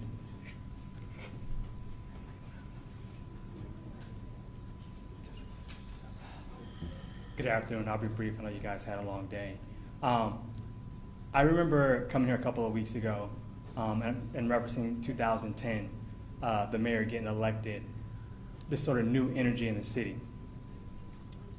And I'm also hearing people come up and talk about, you know, the campaign was so negative, the campaign was this, the campaign was that. I was threatened this. The day after the election, I received a ton of text messages and phone calls from people who are beginning to rediscover their faith in the city, who are beginning to buy into to all these projects and the vision that the mayor set forward. And I also want to say that I actually do agree that there was some sort of bad behavior during the campaign. For instance, if you're going to throw a debate, at least invite the other candidate, or at least notify him. This entire election process is no different than, you know, it was when the mayor ran. You were in that race, Councilman Franklin was in that race. So the fact of the matter is that, you know, if it didn't turn out your way, you know, I mean, that's politics, right? But at the end of the day, you know, rallying your troops to come here and sort of protest against the council isn't going to benefit the city, because at the end of the day, you know, we all have to sort of come together and sort of, you know, work together to sort of make sure the ship is going in the right direction. So, you know, we understand that our seniors represent the vitality of our community. So at no point with anyone on Mr. Dotson's campaign, you know, launch a threat at anyone. And for the fact, you know, for someone to come here and, you know, name call, refer to him as dumb, is really inappropriate. I mean, because this man has dedicated 27 years of his life to the city, you know, without pay. You know, on the planning commission, one of the hardest commissions in the city. So, you know, I wish that today could have, you know, been a bit better. And I know that we had this sort of ceremony earlier, you know, congratulating the Councilwoman Dunlap and sort of sending her off, and, you know, in you know, ceremoniously in the way that she deserves. So having people come up here and sort of, you know, launch attacks at the mayor and Councilman-elect Dotson is really inappropriate. And I hope that going forward we can work together to move the city forward. Enjoy your afternoon. Thank you. We're going to take a 5-minute recess while they change the DVD.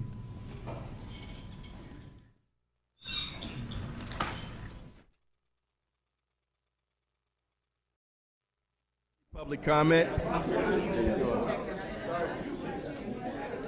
Excuse me, folks. Folks, we're back to order. Could we come to order, please?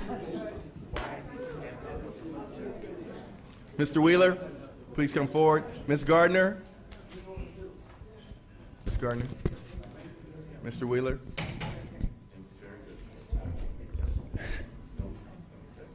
Frank, District 4.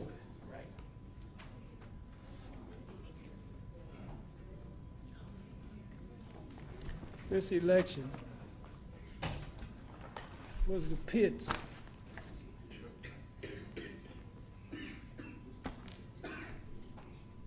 When this job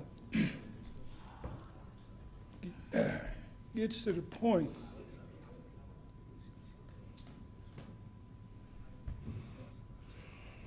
that you have to threaten somebody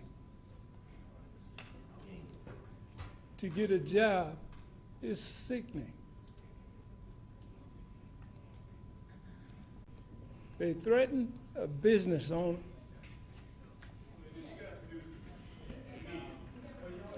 to not support this lady.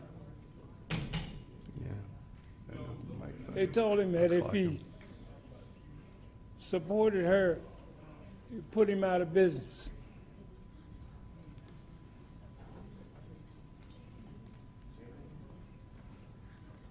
And that's sickening.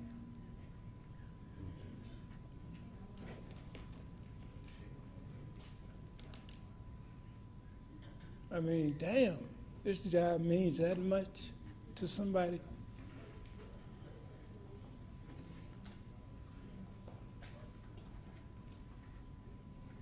It's unbelievable.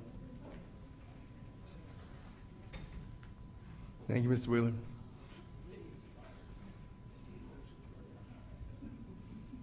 Good afternoon, everyone. My name is Ronald Jameson, and I live in Osage Village. And I would really just like to give my appreciation to Councilman Stevenson. You're fantastic. You're a beautiful person. And I just pray to God that you go on to bigger things. And I just hope you guys can straighten out the city. Thank you. God bless you, Stevenson.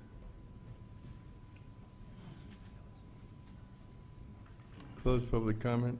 Council comments, Councilman Stevens. Here we go. I'd just like to say this to everyone. If you, Ms. Gardner, that was a meeting, of course, it was a debate. Mr. Dotson chose not to show up. But more important than that, the incident that is referred to involving Ms. Gardner is on YouTube. And so if you key in Theola Gardner, that segment will come up for you and you can watch it for yourself. And you can make your own determination as to what took place. Technology today, there's cameras so small, you never know when someone's recording you. But nevertheless, you can see it on YouTube, Theola Gardner on YouTube, and it will come up for you, and you can see it for yourself what went on. Now, I'd just like to say this, is that we're going to be back next Tuesday, Ms. Dunlap and I, because the city clerk, she just jumped the gun. She was a little too anxious to get us out of here. Actually, it's under the law. We have 2 weeks since the election, so we'll be back on Tuesday night, because every other night, if you have a daytime meeting now, then the next meeting, of course, has to be at night on Tuesday. So we'll be back on Tuesday. So for those of you who are watching this on television, would like to have been here to say farewell to Ms. Dunlap or myself, you will have an opportunity at the next council meeting on Tuesday night at 7 o'clock here at City Hall on the 9th floor. Now, I just like to say this, is that when we're talking about, when you hear Mr. Matthews step forward and he's asking the questions about, well, when he's making a statement of $1 billion, he's correct. $700+ million in home funds. He's correct. He's giving you the correct figures. And understand, the money let's just say, keep it small, the $13 million for the Regent Square project, we made that money available to the developer. The developer has built the project. He's placed that in his pocket. He's saddlebags. He's over the hill. He's gone. All right, now, unless we're able somehow to get him to refinance that project, we're basically straight out of luck. So how does the state then receive their $13 million? Well, by way of something called clawback. Now, clawback, how does that affect you? Well, you want your streets repaved, there's an increment that comes to the city for street repair. There's increment comes for our infrastructure. Well, the state of California then claws that component back. So that means you'll have to wait that much longer, perhaps, for your streets to be repaved. See, that's where clawback comes in. See, he's saying these, he's bringing light to the fact of what's going on, but as always, even now, I have 3 minutes, I have 17 seconds, it's really not enough time to do it justice. Mr. Jameson, we made a lot of corrections over there at Osage Senior Village, didn't we? Yes, you did. And we may not get credit for it, but we definitely did. And I thank you for your support, sir, because the people over those people over there are doing a lot better. Thank you, Mr. Jameson. Ladies and gentlemen, my time is up now. I still appreciate all of your well wishes, and we'll see you next Tuesday night at 7 o'clock. That's when the next meeting will be. And thank you so much for your support, one and all. Okay. Bye-bye. Thank you. Councilwoman Dunlap. Yes, it concerns me once again that with all the visitors that were here this afternoon, approximately 90% of them were senior citizens, and yet we had 6 police officers, including the chief, roaming in and out of his quarters. That's ridiculous. I mean, I didn't know you're all such scary people out here, but apparently we don't have crime in the street. We're potentially afraid of you coming to these meetings because a total of 6. And Mayor, with all due respect, I appreciate the fact that you wanted to have Ms. Becker to fill out a report, but you know what? A resident should not have to come to a council meeting and say what happened for our department to take directions to take a report. It was an illegal act upon her. It was an assault. This little woman is what? I don't even think she's 4'10", And the guy who assaulted her weighed over 200 pounds, followed her first in the SUV, then jumped out of his car and said to her what she's already placed on the record, threw something at her, scared her to death, frightened her. She goes to the police department. They refuse to take a report. That's a serious matter. Also, I'm very concerned that when Miss Theola Gardner, 84 years old, comes here and speaks and says passionately about what happened to her and how upset she is, that the person whose campaign, Mr. Dotson, I didn't see him bat an eyelash. He's gone. I didn't see him come up and say, you know what, I'm going to look into that, Miss Gardner, because I'm really upset about that. To me, that's a matter of character. You don't have other people come up and question her like she's senile, saying, oh, well, she just doesn't remember. She doesn't know what was said to her. That's so insulting. I did not see him get up and say, you know, Miss Gardner, I'm very offended by that. Let me look into it. That would have been the morally appropriate thing to have occurred. That's what we would have liked to have seen. The other person, the councilman-elect from the 2nd District, was witness to an assault, similar nature, the day after the election, standing with his son, and he did nothing. Did nothing. This reflects on your character. And this campaign was the ugliest, dirtiest campaign in all of my years and prior to, because I worked on campaigns prior to mine. I supported people. These things, I've never seen them before. They were horrible. Probably had to do with the amount of money, $400,000 to $500,000 put in these campaigns to get 2 people out of office who merely want to serve their constituents and ask questions. When typically any council race is $5,000 to $25,000 for a council seat, and yet $400,000 and up was raised. There's something wrong with this picture, mostly from out-of-town money, by the way. But anyway, I just want to say that I am very concerned about the tone and tenor in this community, and no one should be proud of what occurred during this election. No one. And I definitely would have appreciated if Mr. Dotson would have just stepped up to the microphone this evening and said, you know what, I'm going to look into that. I think that would have been appropriate. People would have accepted that as certainly appropriate, assuming he would, because he wasn't there. He didn't witness it. But to disparage Miss Gardner, like she didn't know what she was talking about, is adding insult to injury. And I want to, that's it. Thanks. Thank you. Councilman Morales. Thank you.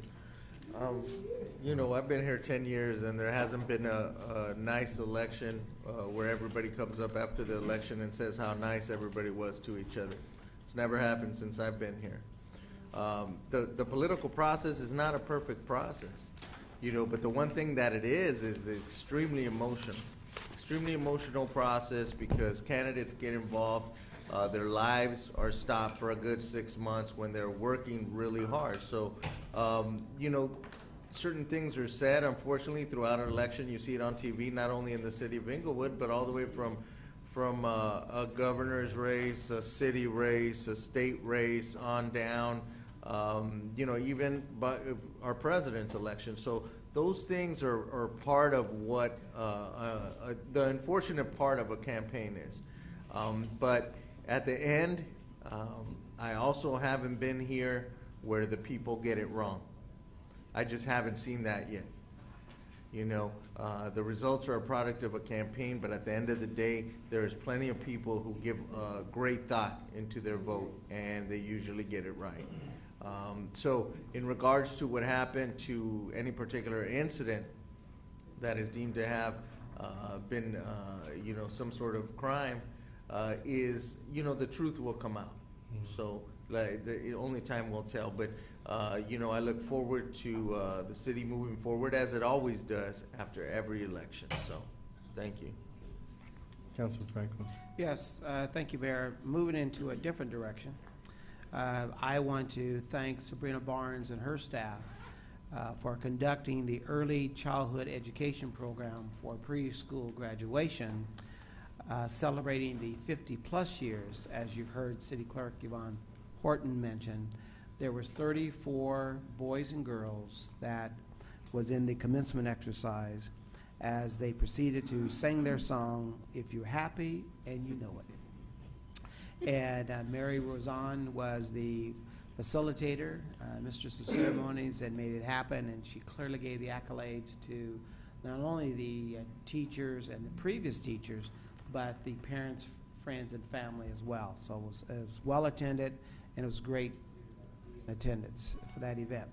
And also the mayor, although he was absent, did indicate that he would like for me to say a few words, and so I echo those same sentiments, and it was well received, Mayor, so I want you to know that. Along that same line, the mayor also attended with me at Woodworth Elementary School, where we had a tenacious principal that said, I want to be part of the solution, not part of the problem, regarding the Oklahoma tornado victims issue. And in fact, Principal Chris Gonzalez was able to reach out to the students and their parents, and they were able to raise over $500 made available to those victims, and the check was presented to the American Red Cross. And the mayor was there, and it was a great experience to see the children with all of the different cards they've made, which are going to be mailed also to the victims of the Oklahoma tornado victims as well. And so it was a great experience. And on that note, thank everyone for coming, expressing yourselves clearly that we're talking about transparency. It starts with all of us. And more importantly, as you've heard the issues of concerns about what's true, what's not true, that's something that needs to be discerned and addressed post haste, because when you're going to have 5 members on the council, just like a marriage, you're going to disagree. But ultimately, let it be in the best interest of the will of this community and what you invested to be in charge of. And on that note, thank you and good night. You know, I find it almost impossible to believe that in 2013 that we found the worst election in the history of the city of Inglewood. That would, you know, I think that would be just such a coincidence. I think that there are things that people don't like about all elections, and when you lose, you're sure not happy. But I will tell you this, I know for a fact there was no $500,000 spent on this election unless Ms. Dunlap spent it, because I just don't see where it would have come from. I don't know who raised it. And then, since we are going to a new beginning, it's really time to get away from all the hyperbole and recriminations. It's just time to get real. I mean, I've noticed something too. I noticed that when people are telling the truth, they tend to talk soft and measured. And when people are trying to gain an objective, they're angry, they're loud, they're hostile. I've really noticed that over this 2 years. That's a common theme in these chambers. And even some of the regular speakers, the ones that speak calm, they're speaking from their heart what they believe. The ones that are always angry, always hyperbolistic, always the sky is falling, they have a purpose. And we're away from that now. We're moving away from that. I'm sorry. The whole little clown show we've had going, that's over with. So those of you that choose to continue to behave that way, people that are telling the truth can just be calm and civil. There's no badge of honor to insult people. I'm sorry. That is not a badge of honor or courage. Actually, it's kind of cowardly to talk that way to people that you know cannot come back at you. It's just, I consider that cowardly. So if you have an issue, there's nothing wrong with speaking it civilly, not insulting people. And this whole bit about long-term debts. City Treasurer every week passes out a schedule of our long-term debt. And I'm looking at it right now. And it consists of merger redevelopment tax allocation bond series, subordinate lien bonds from 2007, taxable pension obligation bonds from 2005, lease revenue bonds from 2012, and a note payable to a certain transaction we made. And they total $231,261,266. That's what we owe, because we've bonded to do various things in the city. Now, there are other long-term unfunded liabilities. One of the biggest ones is retiree health. And we've talked about that time and time again. There's nobody trying to hide anything. So you may wonder, if you ask, why do they ignore that man? He always says we owe $1.2 billion. It's because we don't know we owe $1.2 billion. It's just, you know, I'm sorry, who could pay the debt service on $1.2 billion? Who could pay that? That would subsume our entire general fund. So we just, you know, it's time for us to grow up. That's all I'm asking. It's time for us to grow up. So anyway, we're going to adjourn right now. Thank you.